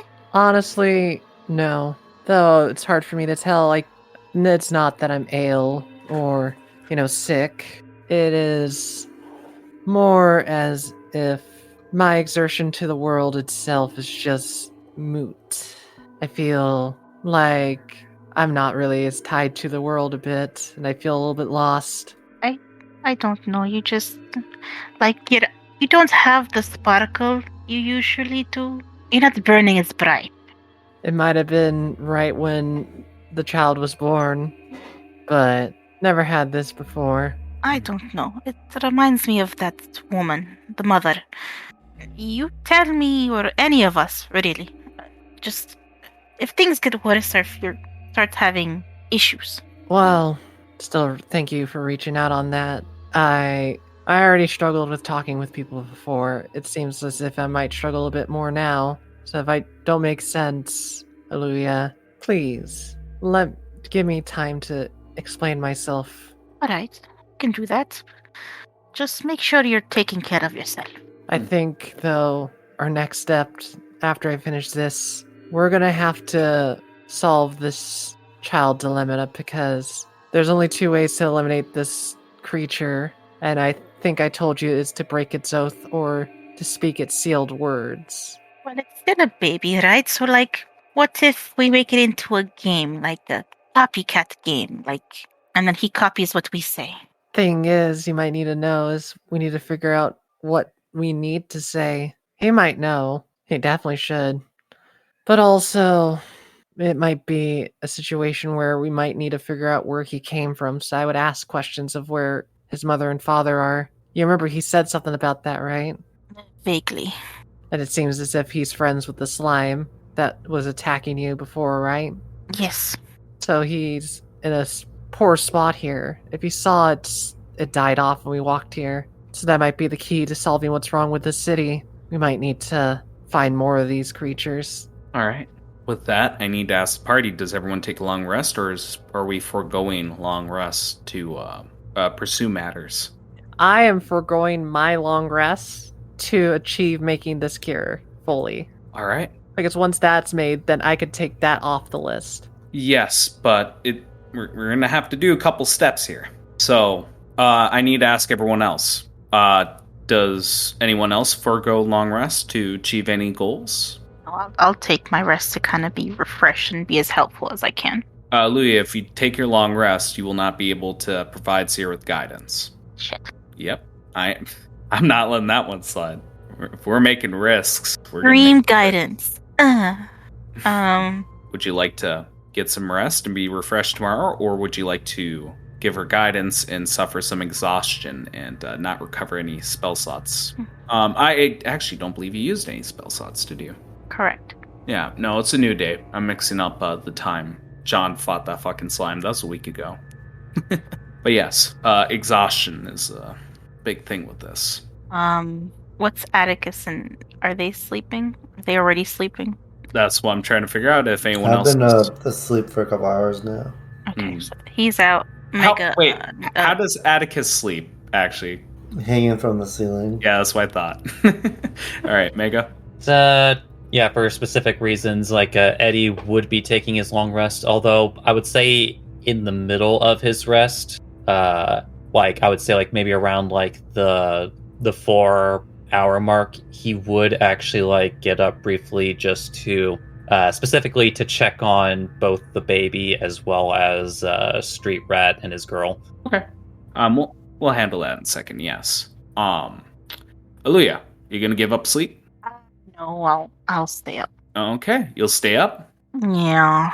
All right, Seer, Aluya, put down some exhaustion for yourselves. But yes. So how we're gonna do this is, Seer, you're gonna have to pour through his tomes once more. I'm gonna do 2 ability checks. The first one's gonna be pouring through a tome. Investigation sounds fine, but there's probably another skill that would fit it better. Any suggestions? I don't know. Investigation is to, look into things and research it. So I feel like that might be the best, unless you want me to look up nature and try to look around that.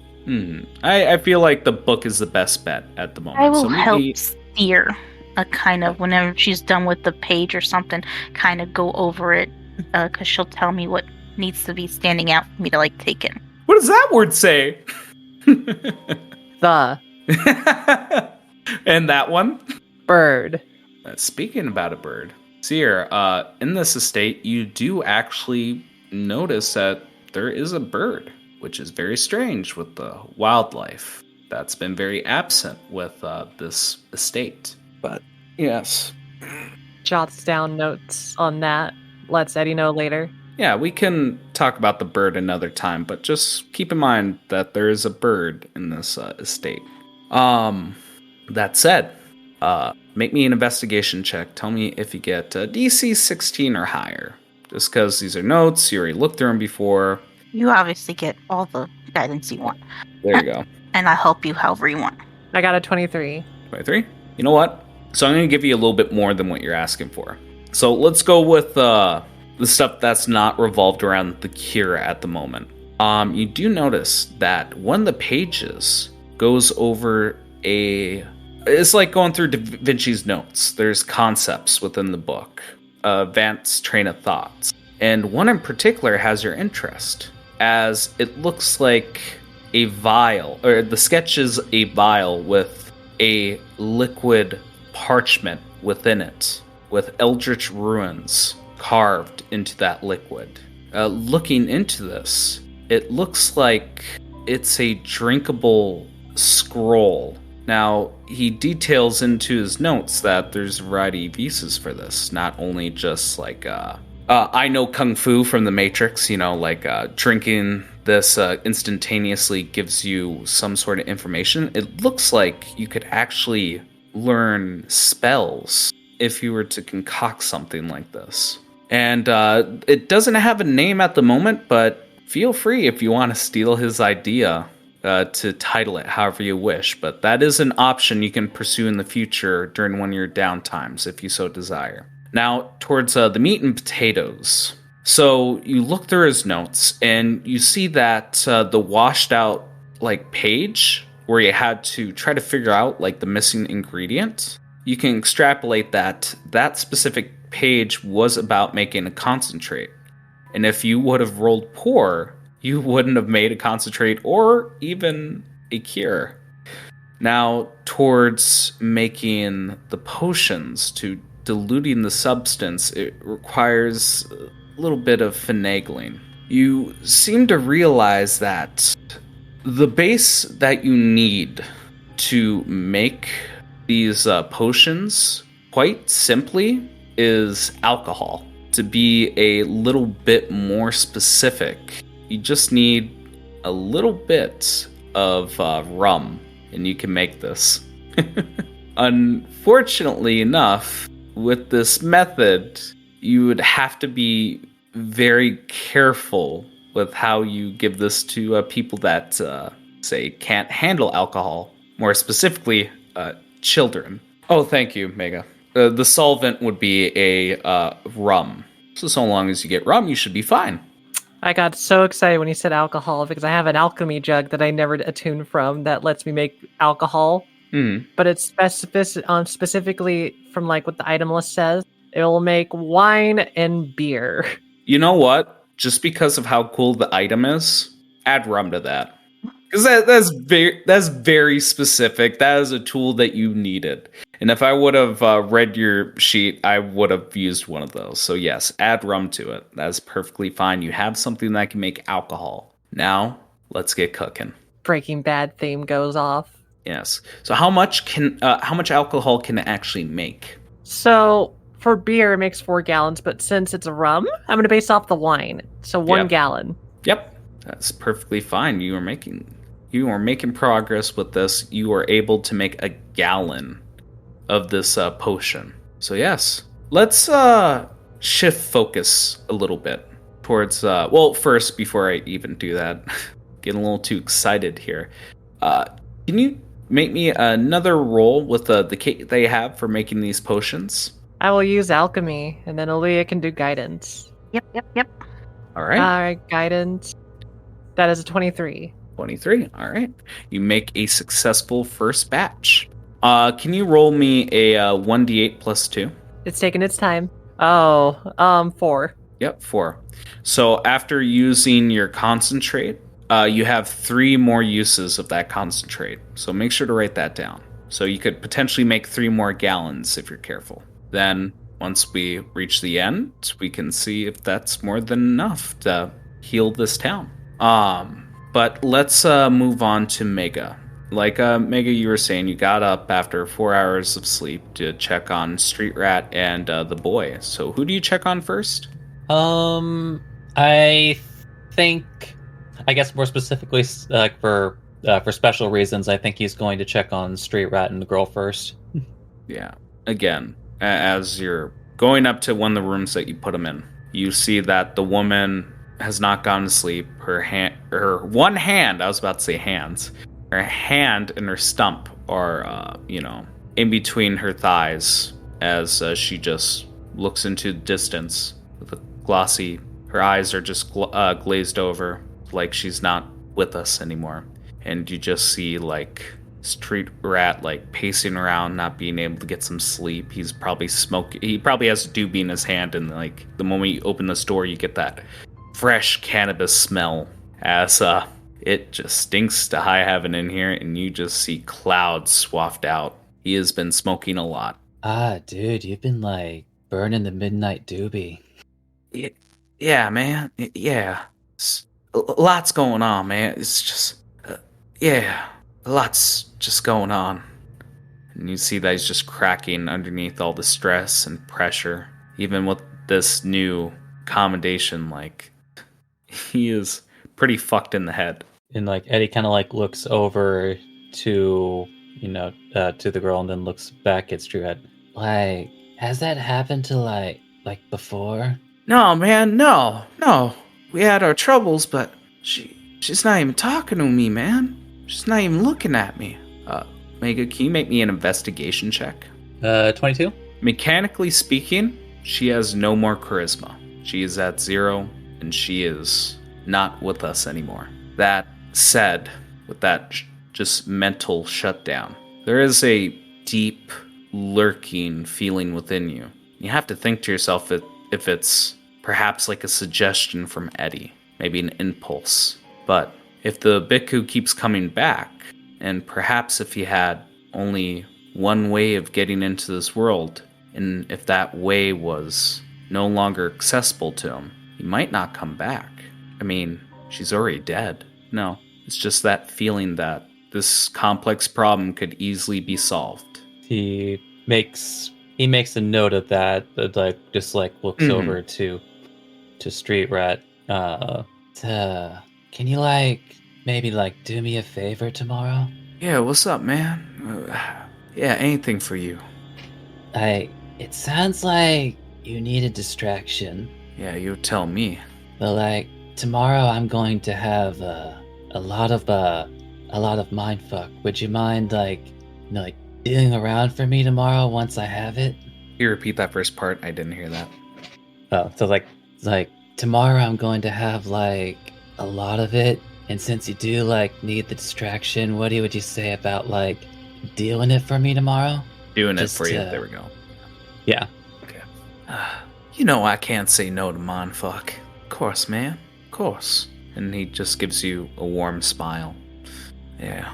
She'll jump back. After you talk to him, he's being optimistic. She'll come back. She always does.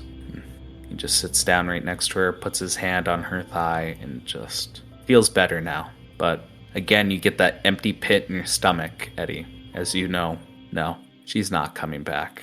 It just Eddie will kind of like give the gives mouth to like, it's like, I'll catch you tomorrow then, my brah. Catch you tomorrow, brah.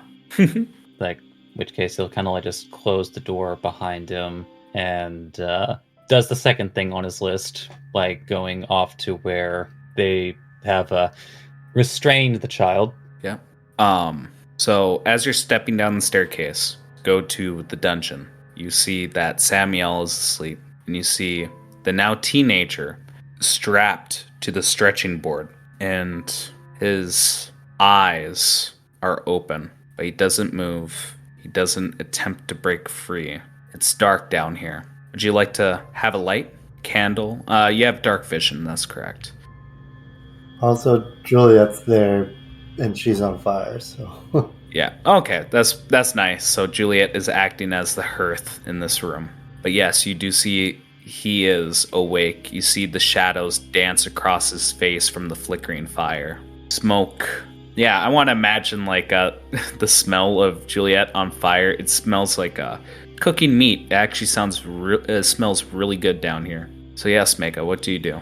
I guess like the first thing is just like exactly like how well are the bonds holding up, all things considered, with the new size? They're holding up really well. Atticus did an amazing job. Like, he did some sort of knot that adjusts with the sudden growth. So it doesn't cinch the skin, but it remains as tight as it was as he grows. You really do need to ask him how he did that. Just like there's like 3 jokes at the back of my head there, but yeah, I guess the little dude wouldn't stay asleep forever. So are you staying on the staircase, or do you get to the bottom floor? He'll venture a bit further, I think. Okay. Yeah. So as you put your foot onto the ground of the dungeon, we hear like a wet kind of splash. And looking down, like, it's not too deep. Maybe like covering your toes a little bit. Just a little bit below your ankle. You see a black, viscous kind of water on the bottom floor. Looking up, you just see a drip and a drip and a drip of this black fluid. Does the black fluid smell like anything? What would be the best way to describe it? You know the smell of sulfur? It smells like that. But again, it's overpowered by Juliet's like little fire that she has going on. It's the smell of meat mixed with a bit of sulfur. I think. So I'm just looking at something real quick. And just for clarity, for anyone who hasn't smelt sulfur before, it smells like rotten eggs. At least in my opinion. Eddie is actually going to... Yeah, he'll go ahead and do this. He is going to kind of like scoop some of the liquid into his hand. Yep. You guys ever seen the movie Venom? It's when you grab it in your hands, it's kind of like a symbiote. So like the water just goes into different shapes, like long and stringy, then condenses. It does all sorts of weird shit in your hand. He is just staring at you with those icy blue eyes. You stare a lot, don't you, bruh? Gives you a nod. Can you not, like, talk? He opens his mouth, and you see, like, part of his tongue is missing. And I'm not going to make you... Well, actually, yeah. Do me an insight check. Why, or insight or investigation. Why the hell would he be missing half his tongue? 18-4. All right. So from this and from his recent antics, you're pretty confident he tried to kill himself, but he couldn't. He basically bit off half his tongue. You see it like that tongue floating in that disgusting black water. Does the water seem to be coming from somewhere? At the moment, is dripping from the ceiling. Yeah, just dripping from the ceiling.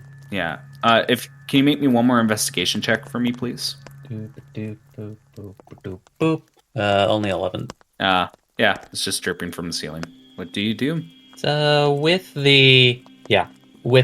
Specifically with the ooze that's still in his hand. Yes. He's actually going to ignite it with prestidigitation. Ignite it? Attempt to. Okay. Just to see if it can. Yeah. So with this, you ignite it, and the ignition snuffs out. In fact, you see it grow a little bit from that. He's going to do it one more time. You do it again, and it doubles in size. Yeah, Eddie's going to look over at Juliet. Hey, Juliet, mind, like, doing me a favor? Atticus? Eddie doesn't know Draconic, does he? No, he's just, like, expressing an intent. She'll try to do whatever you're asking as far as she can tell what it is. Yeah, you just hear hissing. All right, bruh. Eddie is going to wave his hand and produce an image of Atticus, a la Minor Illusion, and then point to Juliet. Okay, so I run to find him, I guess. What else do you do? I think also while she's off doing that, this part's what I would say like a little bit on the iffy side. But Eddie is going to like what I'm basically going to describe as kind of like maximum chill, as he just kind of like breathes out, and while still holding the same substance in his hand, his body literally chills to like be cold to the touch as he casts Armor of Agathis on himself. All right, you do just that. All right. I'd say during that time, Atticus, you'd have enough time to enter the scene. You go down, you see the same things he does. Probably put your foot in the water, and you hear that splash. What's going on here? Like, you see all this stuff here? As he just gestures at the floor and also kind of to the ceiling. What about it? Well, like, I don't know all the way, but like, I don't know where it's coming from, but I think something I do know is like, it gets bigger the hotter it gets. Or at least, that's what I tried. So I'm trying to figure out if like, I don't know, if it's like, it just like gets bigger when things get hotter, or like, it's like feeding or something off of something. Juliet, chills down a bit. I'm gonna never turn cold again and try to see what the cold does. Okay. You do just that, and just like what Mega did, it eats at the cold and doubles in size. Yeah, like, I don't know what this stuff is or why it's here, but I feel like if we leave things alone as they are, like, it's just gonna get worse. Also, we might need to be a little more careful, because, like, as he just, like, gestures at the now bound teenager, the now bigger dude tried to, like, kill himself. Well, he's old enough to do what he wants now. Oh my god! Holy shit! And I guess we should start finding a new house. Okay, Atticus, let's do a couple things with you. Investigation. You can have guidance if you'd like. Guidance. As Smoky Eddie is kind of like turning your head in various directions. 20. The room is melting. All around you, you see that the black slime is just oozing from the wall. Everything's... When it was melting earlier, the other room. But a lot worse. Unlike before, it's not retaining its structure. It is crumbling, decaying. Atticus, next thing I want you to do is make me a insight check with advantage. 24. I'll put in guidance anyway. 28. 28. This is very familiar of a family that you know.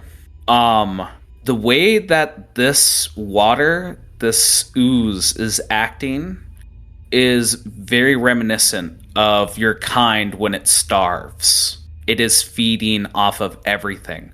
And then it kind of clicks with you. This place doesn't have purple lights anymore. Nothing is purple. To conclude this train of thought, I kind of want to tie it in with one more ability check. Make me nature. Make me a nature check. I thought you were going to say survival? I was. I was. Yeah, no. Nature. I'm going to connect the final dot if you can get it. It's not quite there. 15. Oh, 15 actually does meet it. So what you can conclude is much like your kind, whatever how the slime operates, especially with feeding on emotions, such as joy, this creature is starved of joy, and it is eating anything it can to survive. In fact, looking down, if either one of you have shoes, your shoes begin to melt. If you're barefooted, it starts to sting at you and take 1 point of damage, necrotic. I like these shoes. And now I have to ask, does Eddie actually have shoes on? I can't remember if he goes barefoot or not. Eddie does not wear shoes. 1 point of necrotic. He does take that point of damage. Yeah.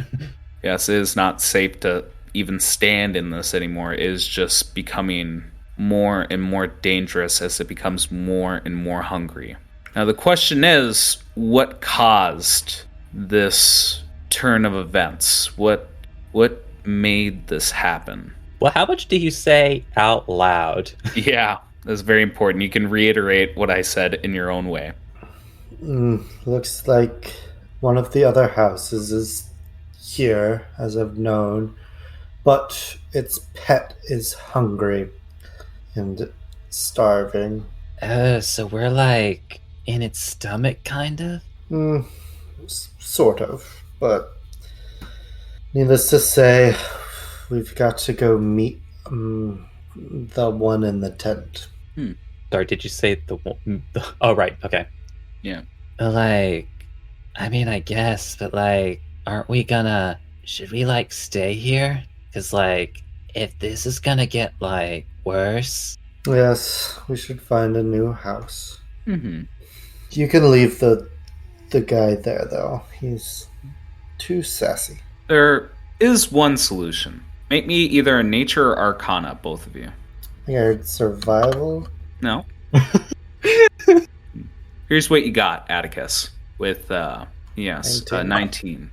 Here's what you got. You feel as if this district is the most safe district you could possibly be in. The issue is it's collapsing in on itself. You feel if you were to sleep anywhere else in the city besides the Purple District, it could be extremely dangerous now that you've started to stir the pot in the town. Now, that said, there is a solution. It feeds on joy. Someone needs just to be a little happy, and you feel as if it will recede. Eddie, you like drugs, don't you? His eyes light up. So fucking good. just like turns his head toward Atticus, like, I've like done it more than once. Have you done it recently? Like, in this house? Dude, like, not today. Why? Well, that seems like a shame, so why don't you, break in the house with a little fun?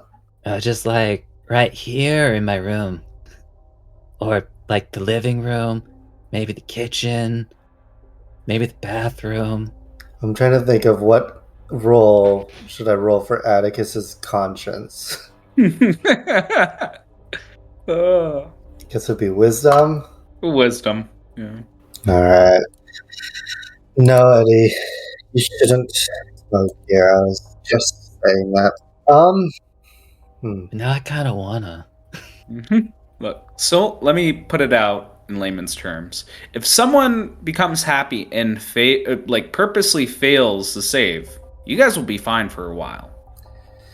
That said, Oh, I did it. You did what? I chose the spell that's gonna help us out. Oh, really? I'm gonna summon a beast. Ah, all right. Let's go with something that's easy to make happy, like a golden retriever. And I'm gonna start playing fetch with him. Hang on. Yeah, Mastiff would work. Okay. Well, the summon beast has its own stat block. Oh, it does? Let me see the stat block for that, please. Okay. Yeah.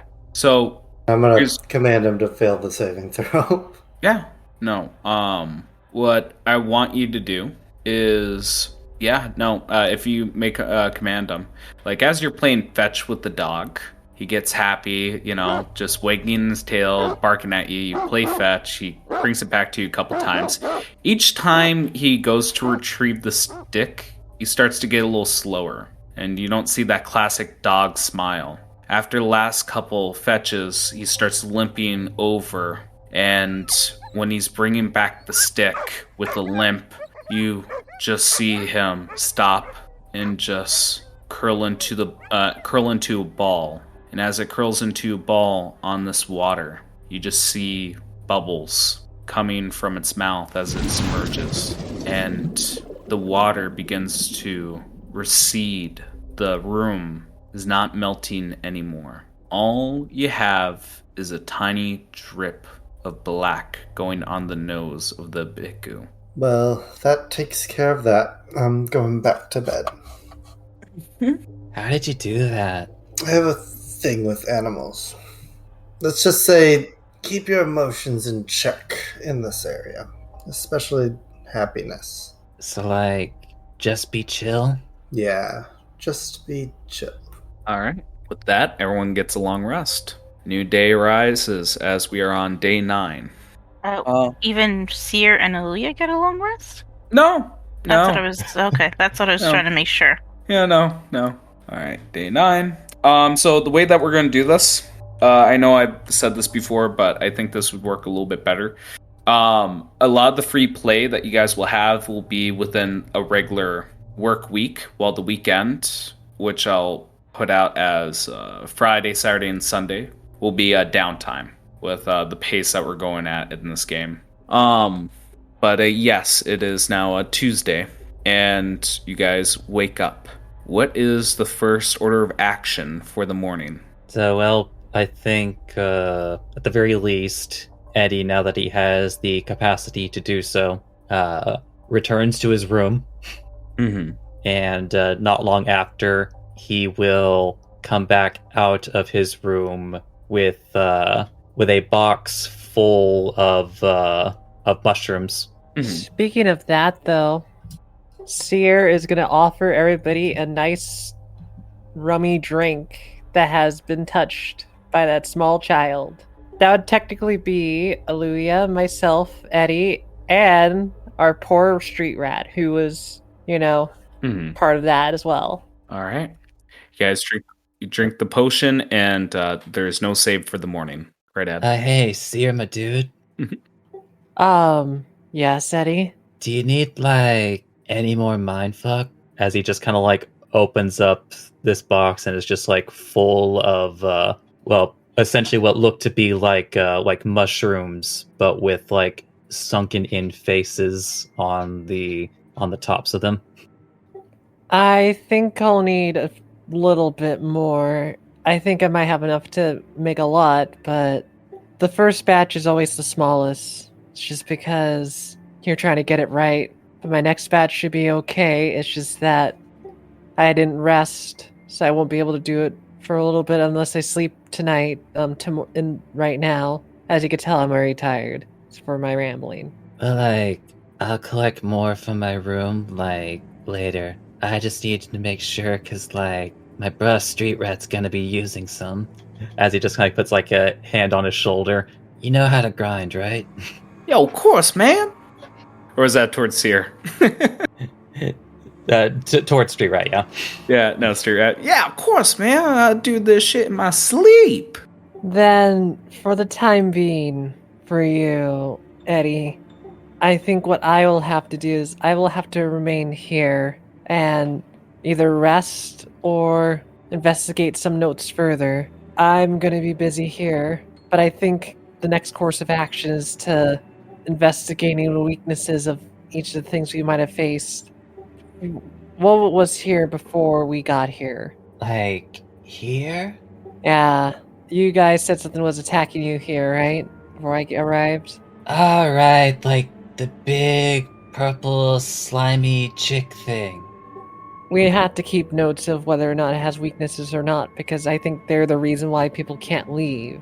And I don't see any presence of any slime around here. So I think what we'll need to do is investigate other areas. I might have to collect more blood just in case to make more cures, but I think this might be my last batch for needing that. That's just for a just in case. But ultimately, it might not even be necessary. So it might be... Go ahead. I wonder if, like, maybe the reason why, like, because, like, you know how this place isn't, like, purple anymore? Right. But, like, the things that we, like, that attacked Atticus, like, they were purple. What if, like, when we were saving Atticus, we, like, took down the boss man or something? And that's why, like, there's no purple stuff anymore.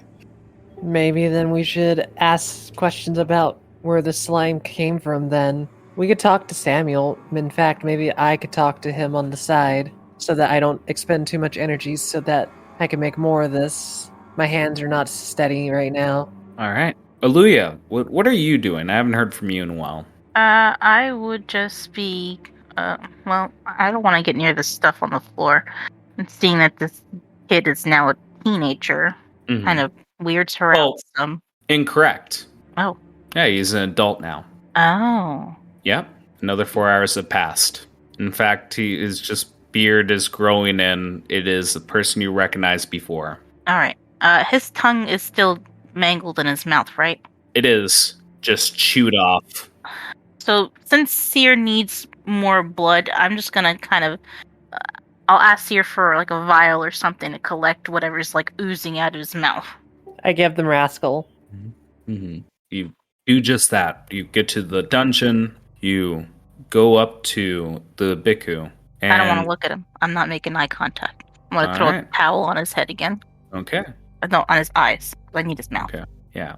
He opens up his mouth, and you see on the tongue where it's bitten off, there's just black slime dripping from it. Would you like to collect it? I will collect the black slime and not touch it, but then I'll ask Seer, do you have something I could like prick him with, like a syringe, and I could extract blood from him? Because all that I got from his mouth is this black goop.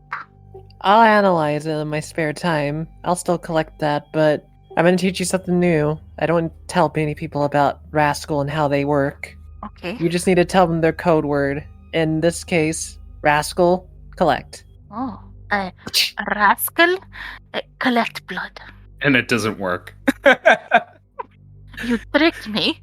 I'm sorry, I had to do that. I've been really tired that I need something to,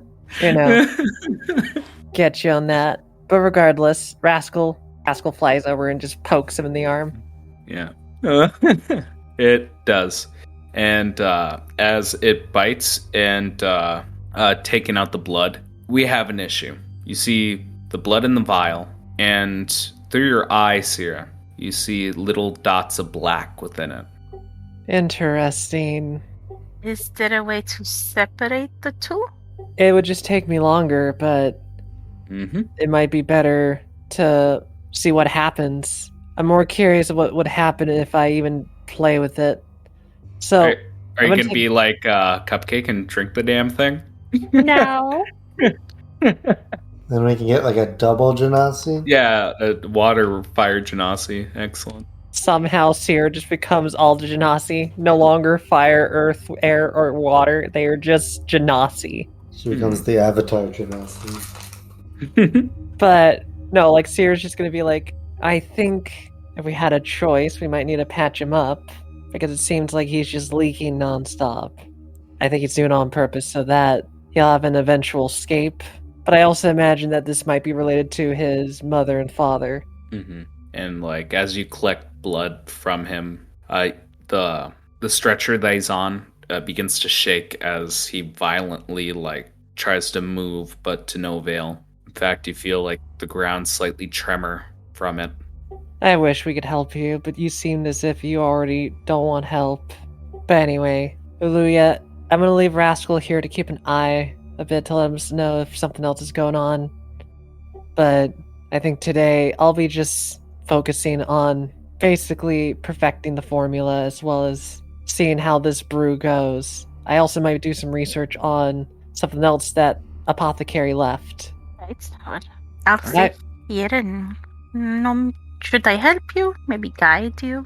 You could, but this one's more of it just takes time. I think it might serve better if you help Atticus. Okay, I can do that. Both of you make me a wisdom saving throw. Poopy doops. Tell me if you get 15 or higher. I'm gonna guidance myself. You said a wisdom save? No, saving throw, so you can't use guidance. Okay. I got exactly 15. 15 or higher. Okay, I got a 21. Siri, you don't know if it was maybe you've been up for too long. Maybe it was that draining feeling you got from delivering the Bhikkhu from his mother. But you swear for a second, just for a second, the world around you changed. No, something's not right. The smell of rotten eggs is just too powerful for your nose. And you see Samuel just cackling, laughing, then screaming. He just has a lot of manic episodes while you're down here. In other words, he's fucking with us and causing weird things to occur with him staying alive. I won't say yes, but I won't say no. So in other words, we're going to keep him alive till he dies from old age. Gotcha. I don't think it's wise for us to stay here for super long, but maybe Juliet can stay. And, we have to be ready because the other thing too is the mother seems to be, and I hate to use this term, but prime for another rebirth, I would say. Yeah. And something does strike you. If whatever contract he made with the afterlife is fulfilled, he's done. So keeping him alive might actually be another solution. If, and this big if he doesn't kill himself. That's kind of why I still want to patch his tongue up. Do you want to? But I'm not going to fix his tongue so he has his tongue back. I just basically make it so that he can't hurt himself. Mm-hmm. Yeah, you can try. Yes, you can fix wounds. So what if we just cut off his arms and legs, and then you healed him, then we just put him in the corner. He doesn't have a tongue either, and all he can do is just sit there. I'm down for that. I'm a doctor, not a miracle worker. But if you want to try something like that, my recommendation would actually not be cutting, but dislocating. And if not dislocating, then I recommend, how do I say, we just let him sleep longer. I have more of my powder. In fact, maybe what I'll do is I'll turn it into a stronger concentration. Yeah, so let's just drug him. Yep, let's drug him. Okay. How do you do so? Eyes of Stalk of Sleep. Okay. How much more of that do you have left? I have 4 more doses, but if I do this dose, I could actually focus on today being making a stronger concentration. This is powder. Are you the kind of doctor that knows how to do lobotomies? I know of it, but I do not wish to do it. Oh, okay. Wait. Oh, sorry. No, you're good. I was just going to mention that that's very barbaric. Plus, I don't have the tool for that. I'll hand her one of my pigeons. Is there no way to, encase him? Like he's still alive, but he cannot move? Like, crystallize him or something. I was going to say, if you really want to be barbaric, I don't want to do this, but you bleed him so that he can't really function, but you don't let him die. So he'll be even more fatigued. But I don't think he'll be even fatigued, since it sounds like he has, energy for days. So for now, let's put him to sleep. I'll make a concentration and gag his mouth so he can't bite more. You gag his mouth. All right, you do so. And what kind of gag are you using? Let's see. Pretty sure this noble had a pink fuzzy ball gag. Okay. You get a pink fuzzy ball gag. You put it in the mouth, and when you do so, again, just like a symbiote from Spider-Man, you just see the black fluid around his tongue just wrap around it with thin, tiny, tendrils. And you see as the ball gag begins to decay and turn to mush, and he gives you all a smile as he swallows it. Heimlich maneuver. Yeah, just beginning to choke. I need a dexterity check for that. Okay. Let's say no, not with 11. No, he begins to choke.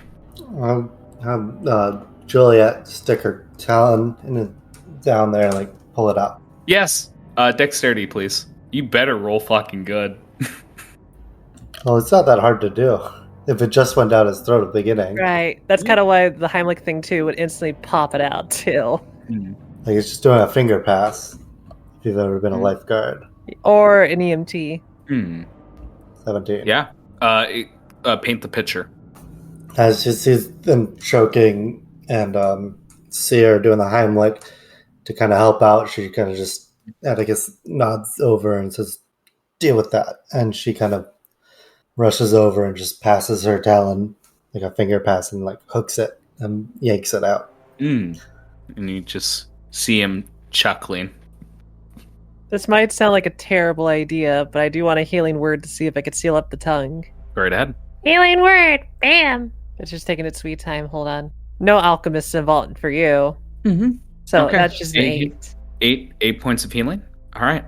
So much like a vampire exposed to sun, you see that healing word come to his tongue, and it begins to shrivel and hiss like a steak on a hot frying pan. And you just hear him just screaming in pain as you try to close up this wound, and he takes 8 points of damage. It seems like whatever he has that's on his tongue and connected with him does not like to be healed. This might be fun. So maybe if we do break his legs, he would enjoy it. Okay.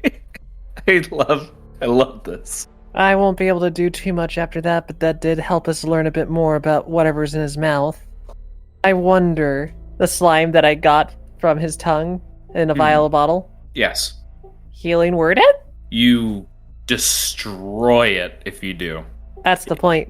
Yep. You absolutely destroy it. It seems like a healing, and since you spent a spell slot, it seems like healing or any radiant damage, this thing is vulnerable to. All right. Someone write that down. Yes. Now, if you guys would like, I kind of want to finish up from you guys and focus on Eddie. Eddie, what have you been doing this entire time? And please paint the scene for me. Yeah, after working a little bit with Street Rat just to make sure that the mind fuck that he provided was ground up and ready for distribution, essentially, and like seeing him off. Yeah, and he's more than likely just like, yo, man, thank you so much. Like, amount of gold we can make from this, we can start to bring a little bit of light back into our community.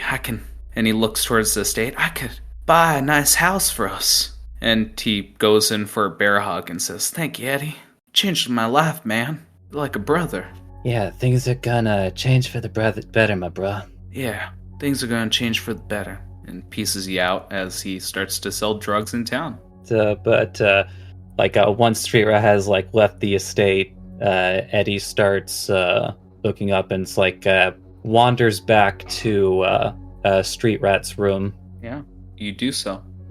And again, like if you go into the room, you just see her. She's staring at a wall, like sitting upright. It doesn't look like she got any sleep. And she's just staring with a 1,000-yard stare and hands between her thighs. Eddie walks in and kind of like closes the door behind him and starts walking up to her and almost kind of like trying to make sure, as it were, kind of like putting his like his hand kind of like near the entryway of her like mouth or nose, just kind of like seeing if there's like any hint of like breathing on her part.